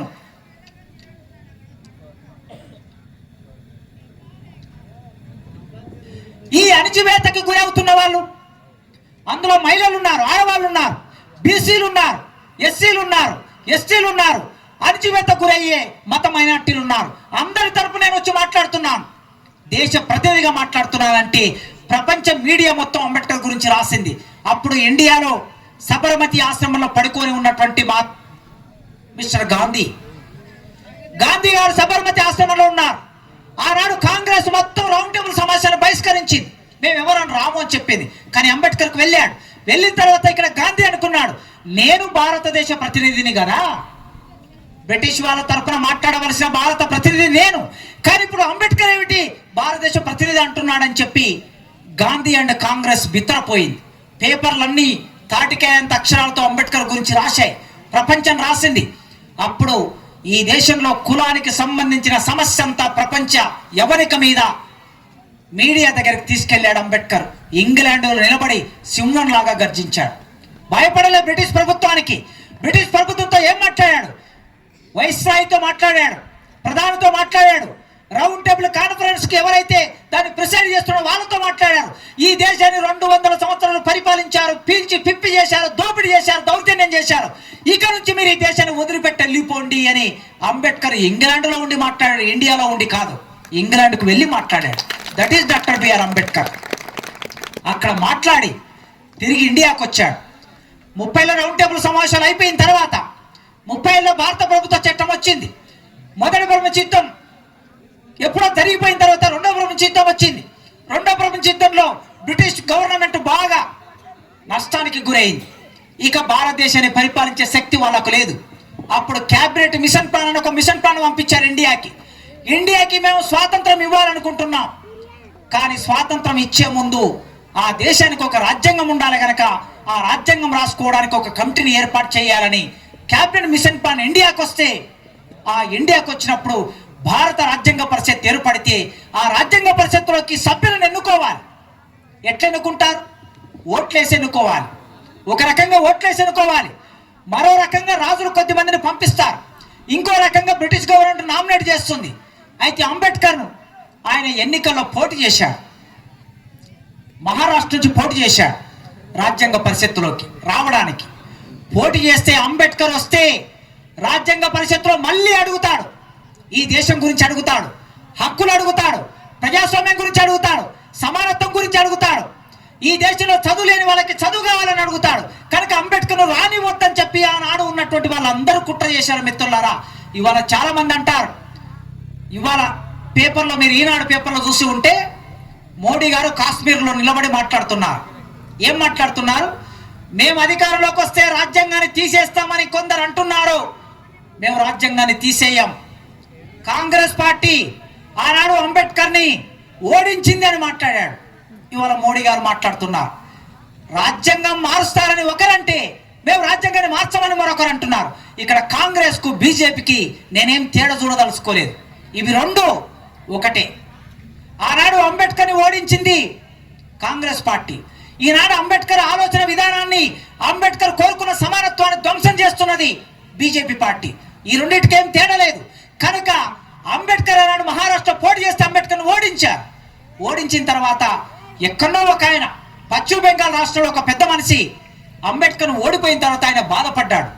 బాధపడి అంబేద్కర్ దగ్గరికి వచ్చి, అయ్యా నేను ఇక్కడ నుంచి గెలిచా, నేను రాజ్యాంగ పరిషత్ మెంబర్గా గెలిచా, కానీ నేను పోయి చేయగలిగేది ఏమీ లేదు. అక్కడ నీవు మహామేధావి, ప్రపంచ మేధావి, రాజ్యాంగం చదువుకున్నావు, చట్టం తెలుసు, రాజనీతి శాస్త్రం తెలుసు, తత్వశాస్త్రం తెలుసు, అర్థశాస్త్రం తెలుసు, ఈ దేశ స్వరూపం తెలుసు. నీవు రాజ్యాంగ పరిషత్తులోకి వెళ్తే ఈ దేశ స్వరూపం మార్చడానికి ప్రయత్నం చేస్తావు గనక నువ్వు వెళ్ళాలి, నేను రాజీనామా చేస్తా, నా ప్లేస్లో నువ్వు పోటీ చెయ్యి, తిరిగి నువ్వు రాజ్యాంగ పరిషత్తులోకి వెళ్ళని చెప్పి ఆయన రాజీనామా చేశాడు. అంబేద్కర్ అక్కడ నుంచి గెలిపించాడు. మళ్ళీ కుట్ర చేశారు కాంగ్రెస్ అండ్ గాంధీ, మళ్ళీ కుట్ర చేశారు. ఏం కుట్ర చేశారు? అంబేద్కర్ గెలిచిన ఆ ప్రాంతాన్ని పాకిస్తాన్లో కలిపేశారు. ఇప్పుడు అంబేద్కర్ ఎక్కడికి వెళ్ళాలి? పాకిస్తాన్ రాజ్యాంగం రాయడానికి వెళ్ళాలి. ఇది పరిస్థితి. చాలా మంది నీతులు చెప్తున్నారు కదా. ఇవాళ ఈ దేశంలో ఉన్న హిందూ మతం పేరు మీద ఉన్న వాళ్ళు, కాంగ్రెస్ వాళ్ళు, వీళ్ళిద్దరికి నేను ప్రశ్న వేస్తున్నా. మీరు నీతులు చెప్తున్నారు కదా, ఒకరి మీద ఒకరు నీతులు చెప్పుకుంటున్నారు, ఒకరి మీద ఒకరు నిందారోపణలు చేసుకుంటున్నారు కదా. ఆ రోజు హిందూ మహాసభ ఉన్నది, బీజేపీ పార్టీ లేదు. ఆ రోజు ఇండియన్ నేషనల్ కాంగ్రెస్ ఉన్నది, ఇవాళ అస్తం గుర్తున్న కాంగ్రెస్ లేదు. ఆ రోజుల్లో అది ఇండియన్ నేషనల్ కాంగ్రెస్, హిందూ మహాసభ. ఆనాటి హిందూ మహాసభ ఇవాళ బీజేపీ అయింది. ఆనాటి ఇండియన్ నేషనల్ కాంగ్రెస్ ఇవాళ అస్తం కాంగ్రెస్ అయింది. అంబేద్కర్ ఓడిపోయిన రోజుల్లో అంబేద్కర్ని రాకుండా అడ్డుకున్నప్పుడు హిందూ మహాసభ వాళ్ళు ఎవడైనా మాట్లాడా? అంబేద్కర్ని ఎందుకు రాజ్యాంగ పరిషత్తుకు రానివ్వటం లేదని కాంగ్రెస్ వాళ్ళని, గాంధీని, నెహ్రూను, పటేల్ను ఎవడైనా అడిగాడా? ఎవడు అడగలే. కాంగ్రెస్ ఓడించారు, వాళ్ళు అడగలే, మౌనంగా ఉన్నారు.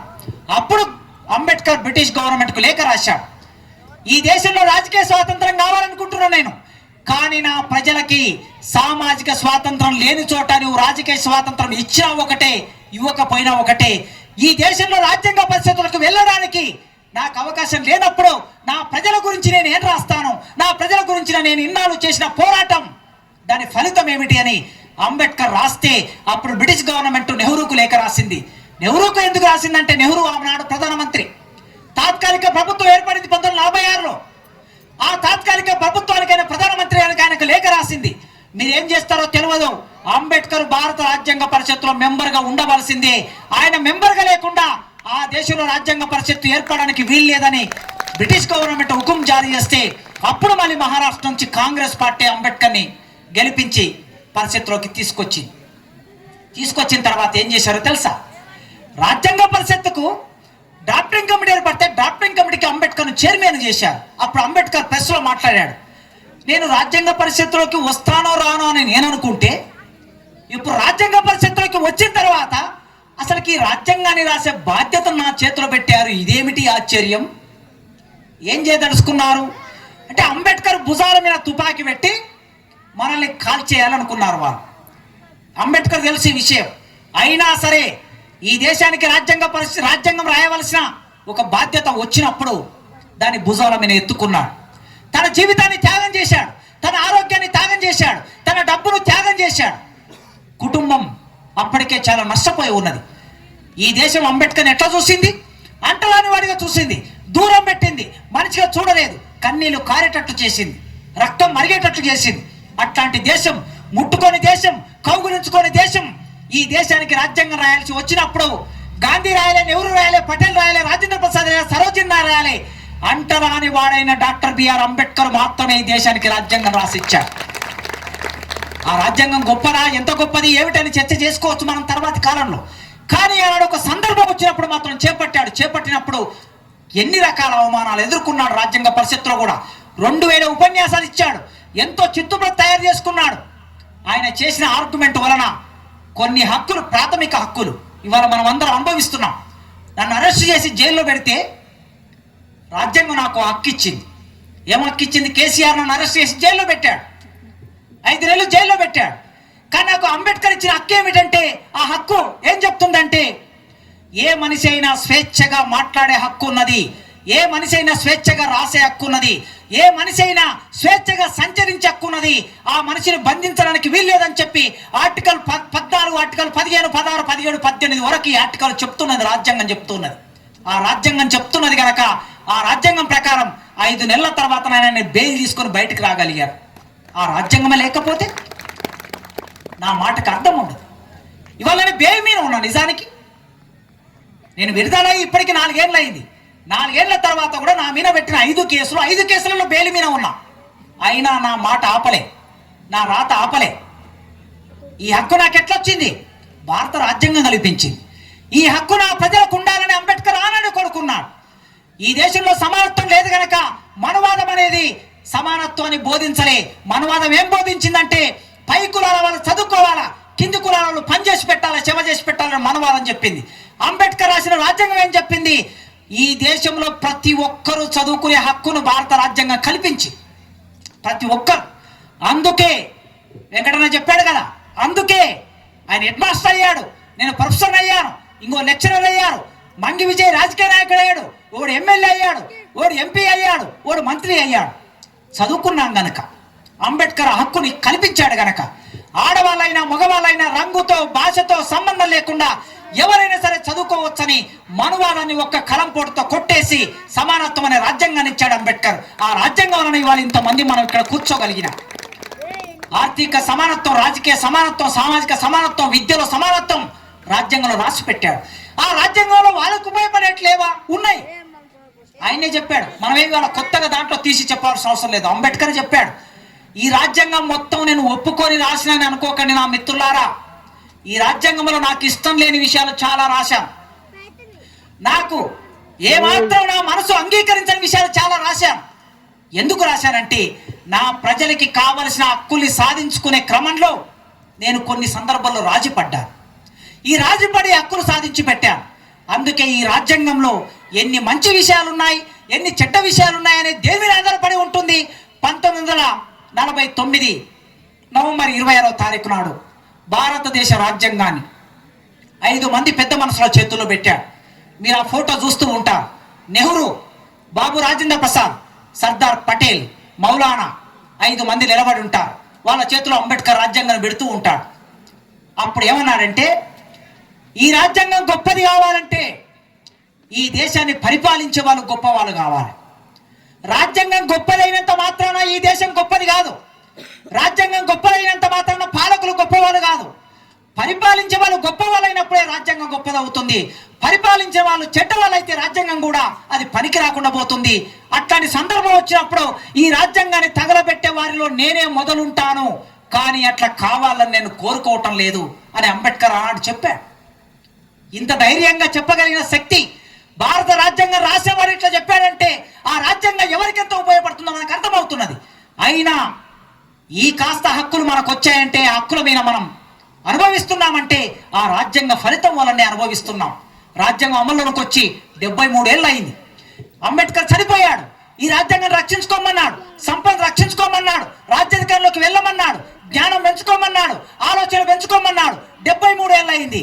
అయినా ఈ దేశంలో ఇప్పటికీ ఇంకా అణచివేతకి గురవుతున్న ప్రజలు ఉన్నారు. మధ్యప్రదేశ్ రాష్ట్రంలో 2018లో, నేను ఎప్పుడో 100 సంవత్సరాల కింద సంగతి చెప్తాను, 2018లో ఒక అమ్మాయి, ఒక దళిత అమ్మాయి ఎంపీటీసీగా గెలిచింది. కుర్చీ మీద కూర్చున్నది, గ్రామ సభ నడుస్తూ ఉన్నది, కుర్చీ మీద కూర్చున్నది. ఆ ఊరి పెద్ద మనిషి వచ్చాడు, ఒక ట్యాగూర్ కులానికి చెందినవాడు వచ్చాడు. ఆ ట్యాగూర్ కులానికి చెందినవాడు ఎంపీటీసీ కాదు, సర్పంచ్ కాదు, వార్డు మెంబర్ కూడా కాదు. వాడు వచ్చాడు అక్కడికి. వాడు వచ్చినప్పుడు ఈ అమ్మాయి కుర్చీ మీద నుంచి లేవలేదని వెనక్కి వెళ్ళి కుర్చీని కాలుతో తన్నాడు. ఇట్లా ఒక స్త్రీ అని చూడకుండా ఆ అమ్మాయి కూర్చున్న కుర్చీని కాలితో తంతే అమ్మాయి కింద పడిపోయింది. ఇది అంతా సోషల్ మీడియాలో వచ్చింది, పేపర్లో కూడా వచ్చింది. 2018 సంగతి చెప్తున్నాను. ఈ దేశంలో ఒక దళిత స్త్రీ ఎంపీటీసీ అయితే మీరు ఓర్చుకుంటున్నారా? రాజ్యాంగం సమానత్వం చెప్పింది, కానీ సమానత్వం కొనసాగటం లేదు. కారంచెడ అనే గ్రామంలో మాదిగ వాళ్ళు తాగే చెరువులో, మాదిగ వాళ్ళు నీళ్లు తాగే చెరువులో, ప్రకాశం జిల్లా కారంచెడ అనే ఊరు, 1985 40 ఏళ్ల కిందట కమ్మ వాళ్ళు, ఆ ఊళ్ళో ఉన్నటువంటి కమ్మ వాళ్ళు మాదిగ వాళ్ళు నీళ్లు తాగే చెరువులోకి ఎద్దులను తీసుకెళ్లారు. ఎద్దులో పైగడియారు. ఎద్దులకి దానబెట్టి ఆ దానబెట్టిన బుట్లను తీసుకెళ్ళి ఆ చెరువులో కడిగారు. కడిగితే ఒక అమ్మాయి అడిగింది, ఒక క్రిస్టియన్ అమ్మాయి అడిగింది, మాది అమ్మాయి, ఏమయ్యా ఇవి మేము తాగే నీళ్లు కదా, మీకు ఒక చెరువు ఉంది కమ్మ వాళ్ళకి, మీ చెరువులో ఇట్లా చేస్తారా? మీ చెరువులో ఎద్దుల దానబెట్టినటువంటి బుట్లను తీసుకెళ్ళి కడుగుతారా? కలుషితం చేస్తారా? మీ చెరువులో చేసుకోవచ్చు కదా, మా చెరువులో ఎందుకు చేస్తున్నారని అడిగినందుకు ఆ అమ్మాయిని చెర్నాకోలతో కొట్టాడు. వాడు చెర్నాకోలతో కొడితే అమ్మాయి చేతిలో ఉన్నటువంటి బిందె తీసుకొని వాడు ముఖం మీనేసింది. బిందె తీసుకొని ముఖం మీనేస్తే వాడు ఊళ్ళోకి వెళ్ళి మొత్తం కమ్మ వాళ్ళందరినీ సమావేశపరిచి, చూశారు ఒక మాదిగది నన్ను కొట్టింది, ఇవాళ నన్ను కొట్టింది, రేపు నిన్ను కొడుతుంది కనుక వాళ్ళకి బుద్ధి చెప్పాలని చెప్పి వాళ్ళందరూ పదురుకొని ఒక రాత్రిపూట 4 గంటల సమయంలో, కోడిగూసే సమయంలో కమ్మ వాళ్ళందరూ చుట్టుపక్కల గ్రామాల నుంచి అందరిని పిలిపించుకొని కత్తులతో, గొడ్డలతో, బరిసెలతో మాదిగ పల్లె మీద దాడి చేశారు. బయట నుంచి గొల్లెం పెట్టి తలుపులు పెట్టేసి ఆ ఇళ్ల మీద అంటి పెట్టేసి పరిగెత్తుతున్నటువంటి వాళ్ళను పట్టుకొని గొడ్డలతో నరికి చంపేశారు. 7 మందిని చంపేశారు. ఆనాడి రాష్ట్ర ముఖ్యమంత్రి ఎన్టీ రామారావు. ఎన్టీ రామారావు కమ్మ కులానికి చెందినవాడు. చంపిన వాళ్ళు కమ్మ వాళ్ళు, చచ్చిపోయిన వాళ్ళు మాదిగ వాళ్ళు. 1985 సంగతి చెప్తున్న. భారత రాజ్యాంగం అమల్లోకి వచ్చింది 50లో. 50లో అమల్లోకి వస్తే 85లో నీళ్ళు అడిగినందుకు చంపేశారు. ఏమడిగారు? నీ భూమి అడిగారా? నీ డబ్బు అడిగారా? కారంచెడు గ్రామం అంటే తెలుసా మీకు? దగ్గుపాటి రామనాయుడు ఊరు అది. సినిమా ఇండస్ట్రీని మొత్తం ఏలినటువంటి దగ్గుపాటి రామనాయుడు ఊరు అది. వెంకటేష్ హీరో వాళ్ళ ఊరు అది. అట్లాంటి ఊరిలో దాడి జరిగింది. దాడి జరిగి అంతమంది చంపేశారు. కాళ్ళు చేతులు కోల్పోయిన వాళ్ళు ఉన్నారు. 7 మంది చనిపోయారు. చనిపోతే దాని మీద కేసు పెడితే కేసు ఏం తేల్చారు? చట్టం ఏం తేల్చింది? ఈ దేశంలో చట్టం ఎవరికి చుట్టమైంది? మనకి చుట్టమైందా? మన గురించి ఆలోచిస్తున్న చట్టం కోట్లలో మన వాళ్ళు ఎవరైనా ఉన్నారా? ఇట్లా ఆలోచించుకోపోతే రాజ్యాంగం అమలులోకి వచ్చినప్పుడు ఏం చెప్పారంటే బావులలో అందరూ సమానంగా నీళ్లు తాగొచ్చు, ఎవరి బావులో ఎవరు కలుషితం చేయకూడదు అనేది చట్టం చెప్తున్నది, రాజ్యాంగం చెప్తున్నది. కానీ మన చెరువులో కలుషితం చేస్తే అడిగినందుకు చంపేశారు. ఈ దేశంలో పరిస్థితి. ఆ పక్కన గుంటూరు ఉంటుంది. గుంటూరులో చుండూరు అనే గ్రామం ఉంటుంది. ఆ చుండూరు అనే గ్రామంలో ఆదిగపల్లె మాలపల్లె ఉంటుంది. మాలపల్లెలో చదువుకున్న పిల్లలు ఉంటారు. ఆ ఊర్లో ఒక సినిమా టాకీస్ ఉంటుంది. ఆ సినిమా టాకీస్లో సినిమా చూడాలనుకుంటే మాదిగోళ్ళైనా మాలోళ్ళైనా ఎవరైనా నేల మీద కూర్చొని చూడాలి. నేల టికెట్ కావాలి వీళ్ళు. ఆ ఊర్లో ఉన్న రెడ్లు మాత్రం కుర్చీ మీద కూర్చొని సినిమా చూడాలి. ఈ చదువుకున్న పిల్లలు, యూనివర్సిటీలో చదువుకున్న పిల్లలు, నేను డబ్బు ఉంది మా దగ్గర, నేను కుర్చీ టికెట్ తీసుకుంటా, కుర్చీ మీద కూర్చుంటా, ఎందుకు నేను కింద కూర్చోవాలి అనుకున్నారు. ఒక రోజు వెళ్ళి కుర్చీ టికెట్ తీసుకున్నారు, వచ్చి కుర్చీల మీద కూర్చున్నారు. కుర్చీల మీద కూర్చుంటే వెనుక ముందున్న రెడ్లు పిల్లల్ని చూశారు. ఎవర్రా వీడు? మాలోడు. మాలోడు కుర్చీ మీద కూర్చుంటాడా? మన కళ్ళ ముందు కుర్చీ మీద కూర్చుంటాడా అని చెప్పి ఇంటర్వ్యూల సమయంలో గొడవ పెట్టుకున్నారు. ఏం గొడవ అది? వాళ్ళ అమ్మాయిలు ఇట్లా నడుచుకుంటా పోతే ఈ అబ్బాయిల కాళ్ళు తగినాయట. కాళ్ళు తగినవని చెప్పి మా అమ్మాయికి కాళ్ళు తగిలించాడు వీడు అని చెప్పి ఇంటర్వ్యూలో బయటకు వచ్చినప్పుడు గొడవ పెట్టుకొని కొన్ని రోజుల తర్వాత మాలెపల్లె మీద దాడి చేసి 8 మందిని చంపేసి గోనె సంచుల్లో శవాలు పెట్టి తీసుకెళ్లి తుంగభద్ర కాలువలో పడేశారు 8 మందిని. ఏమడిగారు వాళ్ళు? కుర్చీ మీద కూర్చుంటే ఓర్చుకోలేదు మీరు. అక్కడ నీళ్ళు అడిగితే ఓర్చుకోలేదు, ఈడ కుర్చీ మీద కూర్చుంటే ఓర్చుకోలేదు. రాజ్యాంగం ఏం చెప్తున్నది? మనుషులు సమానం అంటున్నది కదా. మరి సమానం అని రాజ్యాంగం చెప్తుంటే ఈ దేశంలో చట్టం ఏం చేస్తున్నది? పోలీస్ వ్యవస్థ ఏం చేస్తున్నది? రాజకీయ వ్యవస్థ ఏం చేస్తున్నది? కమ్మ కులానికి చెందిన ఎన్టీ రామారావు ముఖ్యమంత్రిగా ఉంటే కమ్మ వాళ్ళు మాదిగల్ని చంపారు. నేదురుమల్లి జనార్దన్ రెడ్డి ఒక రెడ్డి ముఖ్యమంత్రిగా ఉంటే రెడ్లు వెళ్ళి మాల వాళ్ళని చంపారు కారంచెడులో. ఇక్కడ నుంచి మనం కర్నూలు పోతాం. కర్నూలులో ఎన్ని గ్రామాల్లో, కర్నూలులో వేంపేట అనే గ్రామంలో మాదిగ పల్లె వినబడి చంపేస్తే ఊచకొత కోశారు రెడ్లందరూ కలిసి. కొందరు బీసీలు కూడా ఉన్నారు అందులో, తెలియని బీసీలు, చైతన్యం లేని బీసీలు. ఇదంతా నేను ఎందుకు చెప్తున్నా అంటే రాజ్యాంగం అమలులోకి వచ్చింది కనుక, రాజ్యాంగం మనందరికి సమానత్వం ఇచ్చింది కనుక మనం అందరం సంతోషంగా ఉన్నామని భ్రమపడకండి. ఇంకా దాడులు జరుగుతున్నాయి. గుజరాత్ రాష్ట్రం అంటే ఈ దేశ ప్రధానమంత్రి రాష్ట్రం. ఈ దేశ ప్రధానమంత్రి రాష్ట్రంలో ఒక పిల్లవాడు ఏమడిగాడు? తండ్రిని, ఒక మాదిగ పిల్లవాడు ఏమడిగాడు? నాన్న, నా బర్త్డే రోజు నాకు ఒక గుర్రాన్ని కొని అని అడిగాడు. గుర్రం ఎక్కి తిరగాలనుంది వానికి. ఆ ఊళ్ళో పెద్ద కులాల వాళ్ళు మాత్రమే గుర్రం ఎక్కుతారు, కింది కులాల వాళ్ళు ఎవరు గుర్రం ఎక్కరు. ఆ పిల్లవాడికి వాళ్ళ తండ్రి గుర్రాన్ని కొనిస్తే వీడు గుర్రం మీద ఎక్కి ఊళ్ళకు పోతే ఊళ్ళో చూసినటువంటి పెద్ద కులాల వాళ్ళు వాని గుర్రం మీద నుంచి దింపి చెట్టు కట్టేసి కొట్టారు. మా కళ్ళ ముందు గుర్రం ఎక్కి తిరుగుతామని కొట్టారు. ఇది 2019లో జరిగింది. ఈ దేశ ప్రధానమంత్రి రాష్ట్రం అది. ఎక్కడికి వెళ్ళినా, ఏ ప్రాంతానికి వెళ్ళినా, ఎక్కడో ఒక చోట రాజకీయంగా, ఆర్థికంగా, సామాజికంగా ఈ దేశంలో ఇంకా కింది కులాల వాళ్ళని అణచివేస్తున్నారు, కింది కులాల వాళ్ళని దాడులు చేస్తున్నారు, చంపేస్తున్నారు. ఈ రాజ్యాంగం ఉన్నా కూడా మన మీద దాడులు జరుగుతూ ఉన్నాయి. ఎందుకు జరుగుతున్నాయంటే రాజ్యాంగాన్ని అమలు చేసే దగ్గర మనం లేం గనక. హైకోర్టులో జడ్జీలు ఎంతమంది ఉన్నారు? ఎస్సీలు. తెలంగాణ హైకోర్టులో. సుప్రీంకోర్టులో జడ్జీలు ఎంతమంది ఉన్నారు? ఎస్సీలు. మొత్తం సుప్రీంకోర్టులో ఎన్ని కోట్లు ఉంటాయి? హైకోర్టులో 52 కోట్లు ఉన్నాయి. తెలంగాణ హైకోర్టులో ఎంతమంది ఎస్సీలు ఉన్నారు? ఇట్లా లెక్కలు తీస్తే ఒక్కరు ఇద్దరు, మిగతా వాళ్ళందరూ వాళ్ళే ఉంటారు. కనుక మనకు న్యాయం జరగాలని మనం కోర్టు దగ్గరికి పోతాం. ఊళ్ళో వీడు చంపేశాడు, పోలీస్ స్టేషన్కి వెళ్తే వాళ్ళు కేసు తీసుకోడు. అక్కడ నుంచి మనం కోర్టుకు వెళ్తాం. కోర్టుకు వెళ్తే అక్కడ జడ్జి వాడే ఉన్నాడు, తీర్పు వానికి అనుకూలంగా తీర్పిస్తాడు. ఇక్కడ విద్యాలయంలో వాళ్ళే ప్రొఫెసర్లు, వాళ్ళే టీచర్, కోర్టులో వాళ్ళే, ఎంఆర్ఓ ఆఫీసులో వాళ్ళే, రాజకీయ వ్యవస్థలో వాళ్ళే ముఖ్యమంత్రులు, వాళ్ళే ప్రధానమంత్రులు, వాళ్ళే మంత్రులు. ఈ రాష్ట్రానికి ముఖ్యమంత్రులు ఎవరైనా అయ్యారా? రాజకీయ సమానత్వాన్ని రాజ్యాంగం చెప్తున్నది. రాజకీయ సమానత్వంలో ఎవరైనా ముఖ్యమంత్రి కావచ్చు కదా. ఒక మాల, మాదిగ, కుమ్మరి, కమ్మరి, యాదవ, గౌండ్ల, ముదిరాజు ఎవరైనా ముఖ్యమంత్రి కావచ్చు కదా. ఆంధ్రప్రదేశ్ అనే రాష్ట్రం 1956లో ఏర్పడింది. అంతకన్నా ముందు హైదరాబాద్ రాష్ట్రం ఉన్నది. బూరుగుల రామకృష్ణరావు ముఖ్యమంత్రి, బ్రాహ్మణుడు. కాసు బ్రహ్మానందరెడ్డి ముఖ్యమంత్రి, రెడ్డి. ఆ తర్వాత చెన్నారెడ్డి, రెడ్డి. ఆ తర్వాత ఇట్లా మొదలు పెడితే ఎన్టీ రామారావు కమ్మ, చంద్రబాబు నాయుడు కమ్మ, కోట్ల విజయభాస్కర్ రెడ్డి రెడ్డి, పివి నరసింహారావు బ్రాహ్మణ్, జలగం వెంగళరావు వెలమ. ఆ తర్వాత కిరణ్ కుమార్ రెడ్డి రెడ్డి, రోషయ్య కోమట. తెలంగాణ రాష్ట్రం ఏర్పడింది, చంద్రశేఖరరావు వెలమ. అటు ఆంధ్రప్రదేశ్ ఏర్పడింది, జగన్మోహన్ రెడ్డి రెడ్డి. 2-3 కులాలేనా ఇక్కడ ఉన్నది ఈ రాష్ట్రంలో? ఈ 2-3 కులాలే రాష్ట్రాన్ని పరిపాలిస్తాయా? మిగతా కులాలు పరిపాలించవా? 53% ఉన్న బీసీలు ఎక్కడ పోయారు? 12% ఉన్న ఎస్టీలు ఎక్కడ పోయారు? 22% ఉన్న ఎస్సీలు ఎక్కడ పోయారు? 7% ఉన్నాడు, 5% ఉన్నాడు, 3% ఉన్నాడు, 5 ఉన్నాడు కూడా ఈ రాష్ట్రాన్ని 4 సార్లు 5 సార్లు పరిపాలిస్తే మరి ఇంత శాతం ఉన్న మనం ఎందుకు రాలేదు? అంటే రాజకీయ సమానత్వం చెప్పాడు కదా రాజ్యాంగంలో. రాజకీయ సమానత్వం అమలు చేసే దగ్గర మనం లేం. అందుకే మిత్రులారా, ఇవాళ ఇక్కడ మంగనూరులో గ్రామంలో ఈ సభ జరుగుతుందంటే, అంబేద్కర్ ఆలోచనలకు సంబంధించిన సభ జరుగుతుందంటే మన ఆలోచనలు పదునెక్కాలి, మన ఆలోచనలు పెరగాలి, మన చైతన్యం పెరగాలి. ఎట్లా పెరగాలి? ఈ దేశంలో ఉన్న సంపద పరిశ్రమలు, ఈ దేశంలో భూమి పరిశ్రమలు మన చేతుల్లోకి రావాలి. మన చేతుల్లోకి రావాలంటే రాజ్యాధికారంలోకి మనం వెళ్ళాలి. రాజ్యాధికారంలోకి మనం వెళ్ళాలంటే ఎట్లా వెళ్తాం? ఉట్టి రాజ్యాధికారం అంటే వెళ్తామా? ఈ దేశంలో ప్రజలు ఎదుర్కొంటున్న సమస్యలు ఏవి ఉన్నాయో ఆ సమస్యలు అన్నిటి మీద మనం పోరాటం చేయకపోతే నిజాయితీగా పోరాటం చేయాలి. నాకు చాలా సంతోషం అనిపించింది అన్న, రాష్ట్రపతి చేతుల మీదుగా ఉత్తమ ఉపాధ్యాయుడు అవార్డు సంపాదించుకున్నట్టు సంతోషం వేసింది. పైగా ఆయన ఉద్యమ నాయకుడు, ఒక 20 ఏళ్ళుగా 30 ఏళ్ళుగా ఉద్యమంలో పనిచేస్తున్నాడు.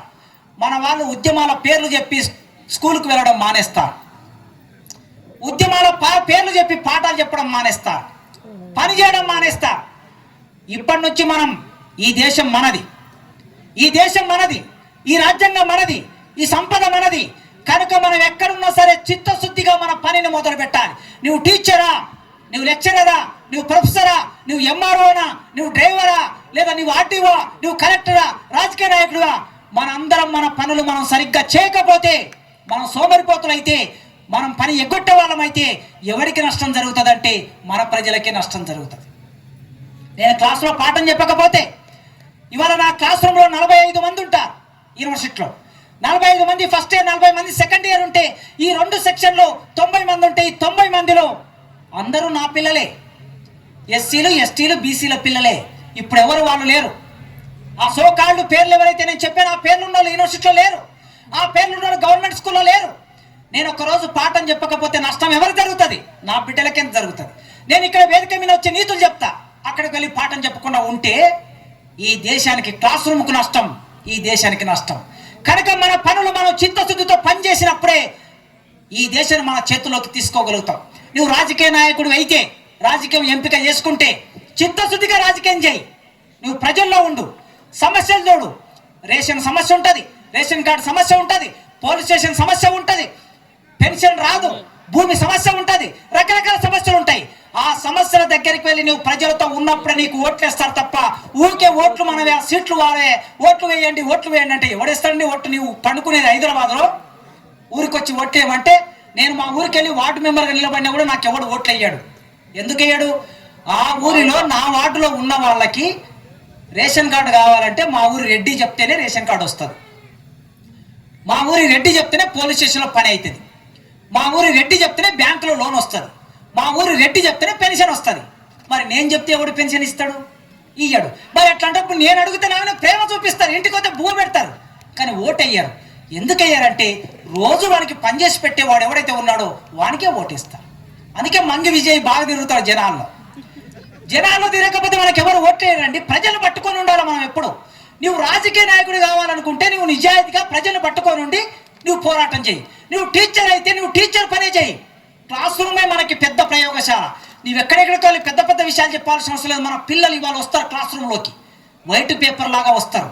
వైట్ పేపర్ లాగా వచ్చినోడి మెదడులోకి నువ్వు పూలే గురించి చెప్పు, అంబేద్కర్ గురించి చెప్పు, భగత్ సింగ్ గురించి చెప్పు, మార్క్స్ గురించి చెప్పు, ప్రపంచ మేధావుల గురించి చెప్పు.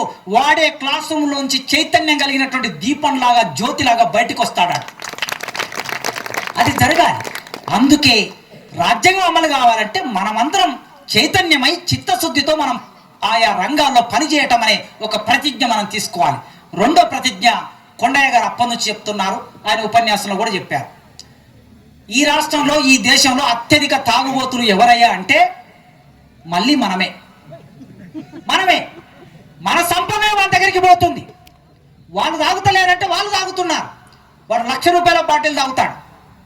ఈ రాష్ట్ర ముఖ్యమంత్రుల పిల్లలు, మంత్రుల పిల్లలు, ఎమ్మెల్యేల పిల్లలు ₹1,00,000 బాటిల్ తాగుతారు. మనవాడు ₹100 బాటిల్ తాగుతాడు. కాకపోతే వాళ్ళ శాతం 7%, 5%, 3%. మన శాతం 90%. 90% ఉన్న మనం తాగితే పొద్దువోకులు కష్టం చేస్తారు. మీరు పొద్దుకులు కష్టం చేస్తే 500 రూపాయలు వస్తాయి, లేదా 1000 రూపాయలు వస్తాయి అనుకుందాం. మంచి పని చేస్తే, మేస్త్రి పని చేస్తే 1000 రూపాయలు వస్తాయి, మామూలు పని చేస్తే 500 వస్తాయి. మీరు పొద్దుకులు కష్టపడి మీ చెమటంతా కార్చి మీ శ్రమనంతా దానం చేసి కూలి తెచ్చుకుంటే, ఆ కూలీలో తీసుకెళ్లి మీరు 100 రూపాయలు 200 పెట్టి బాటిల్ తీసుకుంటారు. బాటిల్ తీసుకొని మీరు తాగుతారు. తాగిన తర్వాత అట్లా మీరు రోజుకు 100 రూపాయలు లెక్క, మామూలుగా చెప్తున్నాను, 100 రూపాయలు లెక్కేసుకోండి. నెలకు ఎంత అవుతాయి? 3000 అవుతాయి. సంవత్సరానికి ఎంత అవుతాయి? 12 మూల 36,000 అవుతాయి. సరిగ్గానే చెప్పిన లెక్కలు, నాకు లెక్కలు సరిగ్గా రావు, మా లెక్కల సార్ ఊకే కొట్టడం నన్ను చిన్నప్పుడు. అంటే ఒక సంవత్సరానికి మీరు తక్కువ రోజుకు 100 రూపాయలు ఖర్చు పెడితే అంత డబ్బు అవుతుంది. మళ్ళీ పండుగలు వస్తాయి, పండుగలు అప్పుడు ఎక్కువ తాగుతారు, దోస్తులు వస్తారు, బంధువులు వస్తారు, వాళ్ళకి తాగించాలి. ఇట్లా లెక్క పెడితే ఒక మనిషి జీవితంలో సంవత్సరానికి 1,00,000 రూపాయలు ఖర్చు పెడుతున్నారు. ఈ 1,00,000 రూపాయలు ఎవరికి పోతున్నాయి? దోపిడిదారుడు, ఆ షాపు పెట్టినోడు, దాన్ని తయారు చేసేటోడు, అమెరికా కంపెనీ, ఎవరెవరో కంపెనీలు ఉంటాయి, ఆ కంపెనీలో ఎవరెవరికో వాటాలు ఉంటాయి. వాటాలు ఉన్న వాళ్ళు ఇప్పుడు జైల్లో ఉంటారు. ఇది ఒక పెద్ద కథ నడుస్తూ ఉంటది. వాళ్ళకి నీ డబ్బులు వారికి పోతాయి.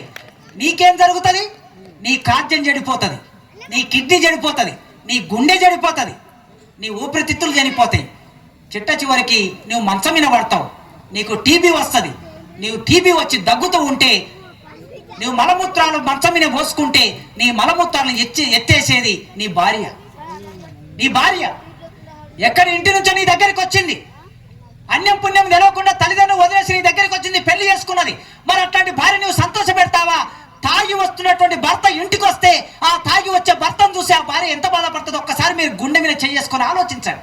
మీకు పిల్లలు పుడతారు, పిల్లలు పుట్టిన తర్వాత మీ పిల్లలు బడికి వెళ్ళాల్సిన పిల్లలు మా అయ్య తాగుపోతాయ్యా అని బాధపడుతూ ఉంటే, లేదా 30 ఏళ్ళకి నువ్వు చచ్చిపోతే 25 ఏళ్ల వయసులో ఆ బిడ్డ ముండ మోస్తే జీవితం ఏమిటి ఒక్కసారి ఆలోచించండి. నీ కుటుంబం నాశనం అవుతుంది, నీ కుటుంబం రోడ్డు మీద పడుతుంది. వాళ్ళు మాత్రం కోట్ల రూపాయలు సంపాదించుకుంటున్నారు. పండుగల పేరు మీద, వీటి పేరు మీద, వాటి పేరు మీద డబ్బు మనం ఖర్చు పెడతాం, వాళ్ళ దగ్గర డబ్బు అవుతుంది. మీ దగ్గర డబ్బు ఉంటే మిత్రులారా, పెద్దలారా, సంవత్సరానికి 1,00,000 రూపాయలు మీరు ఖర్చు పెడితే, ఈ 1,00,000 రూపాయలు పెట్టి ఇవాళ చూడండి, మొన్న బంగారం ధర 3 రోజుల కిందట 62,000, వారం కిందట 62,000, ఈ వారంలో 75,000 అయింది. ఇంత పెరిగింది. మీరు తులం బంగారం కొని పెడితే 10 సంవత్సరాల తర్వాత మీ బిడ్డ ఎదిగొచ్చినప్పుడు తులం బంగారం ఇవాళ ఒక 70,000 పెట్టి కొంటే, అది ఆ నాటికి 3 లక్షలు అవుతుంది. ఎట్లొస్తాయి డబ్బులు? ఎక్కడి నుంచి వస్తాయి? మన కళ్ళ ముందు ఒకడు బాగా సంపాదిస్తాడు, వారికి డబ్బులు ఎక్కడి నుంచి వస్తాయి? ఇంతే, వాడు వెళ్ళి భూమి కొంటాడు, మనం వెళ్ళి తాగుతాం. మనం తాగకుండా ఇప్పటి నుంచి మీరు ఈ డబ్బును తీసుకెళ్ళి 1,00,000 రూపాయలు తీసుకెళ్ళి ఒక 1/4 ఎకరం భూమి కొనండి ఏమన్నా వస్తే, పోనీ ఒక 10 గజాలు కొనండి, లేదా ఒక 2 లక్షలు పెట్టి ఒక 100 గజాలు కొనండి. 100 గజాల భూమి 2 సంవత్సరం తిరక్క ముందు అది నువ్వు 2 లక్షలు పెట్టుకుంటే అది 5 లక్షలు అవుతుంది. సంవత్సర కాలంలో ఒక 3 లక్షలు ఎక్కడి నుంచి వస్తాయి మనకి అదనంగా? అంటే మీ జీవితంలో మీరు పెట్టే ఖర్చు, పండుగలకు పెట్టే ఖర్చు, పబ్బాలకు పెట్టే ఖర్చు, పార్టీలకు పెట్టే ఖర్చు, బర్త్డేలకు పెట్టే ఖర్చులు అన్ని వేసుకుంటే ఈ ఖర్చులన్నీ మన జీవితాన్ని నాశనం చేస్తున్నాయి. వాళ్ళు మాత్రం బాగా బాగుపడుతూ ఉన్నారు. అందుకే ఇవన్నీ మీరు మానేయండి, డబ్బును ఆదా చేయండి, జీవితాన్ని ఆదా చేయండి, గొప్పగా జీవించండి, చైతన్యంగా జీవించండి, చదువు వైపు మళ్లించండి. అప్పుడప్పుడు ఈ సమాజంలో పోరాటాలు జరుగుతూ ఉంటాయి. మీ ఊళ్ళో కమ్యూనిస్టు పార్టీ ఉన్నది, కమ్యూనిస్టు పార్టీ నాయకులు వేదిక మీద బీసీ నాయకులు కూడా ఉన్నారు, ఎస్సీ నాయకులు ఉన్నారు. మా టీ రామరావు కూడా కమ్యూనిస్టు పార్టీ. కమ్యూనిస్టులు ధరలు పెరిగితే ధరలకు వ్యతిరేకంగా పోరాటం చేస్తారు. అసలుకి ధరలకు వ్యతిరేకంగా పోరాటం, గ్యాస్ ధర, సిలిండర్ ధర ఎంత ఉండే? 200 ఉండే, 270 ఉండే. చూస్తుంటే 10 సంవత్సరాల కాలంలో 1000 రూపాయలకు దగ్గరికి వెళ్ళిపోయింది. పెట్రోల్, నేను బండి కొనుక్కున్నప్పుడు పెట్రోల్ ధర 35 రూపాయలు 2004లో. ఇవాళ 2024 అంటే 20 ఏళ్ళకి వచ్చేసరికి పెట్రోల్ ధర 100 రూపాయలు దాటింది. అసలు పెట్రోల్ ధర పెరుగుతుందని ఎప్పుడైనా ఆలోచిస్తున్నామా? బియ్యం ధర పెరిగిందని ఆలోచిస్తున్నామా? ఉల్లిగడ్డ ధర పెరిగిందని, నూనె ధర పెరిగిందని, ఎల్లిపాయ ధర పెరిగిందని, కారం ధర పెరిగిందని ఆలోచిస్తున్నామా? ఈ ధరల పెరుగుదల వాళ్ళు పెంచుతూ ఉన్నారు, వాళ్ళు లాభం పొందుతున్నారు, మన జేబుకు చిల్లు పడుతున్నది. దీనికి వ్యతిరేకంగా పోరాటాలు కూడా చేయకపోతే వాళ్ళు మనల్ని జీవితం అంతా దోపిడీ చేసేస్తారు. కనుక పోరాటాలు చేయండి, చైతన్యంగా ఆలోచించండి, మీ పిల్లల్ని చదివించండి.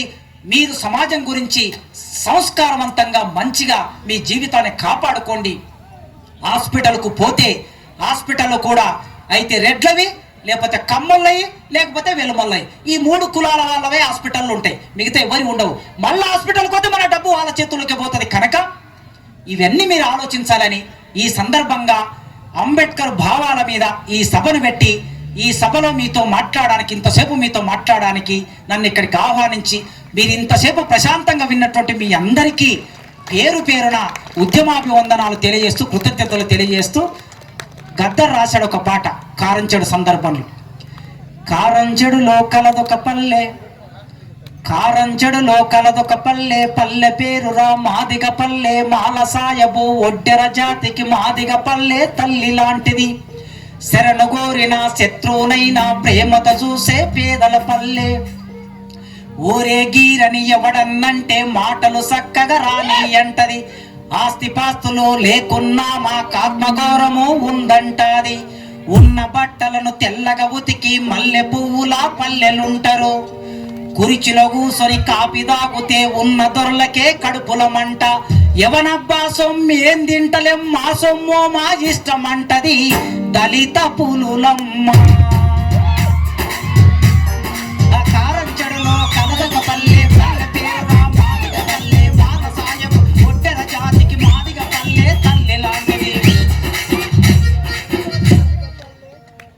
మాదిగ పల్లె తల్లి లాంటిది, మాదిగ పల్లె పులి లాంటిది. ఆ పులుల్లాగా మీరు జీవించండి, మేకల్లాగా బలి కాకండి అని కోరుకుంటూ ముగిస్తున్నా.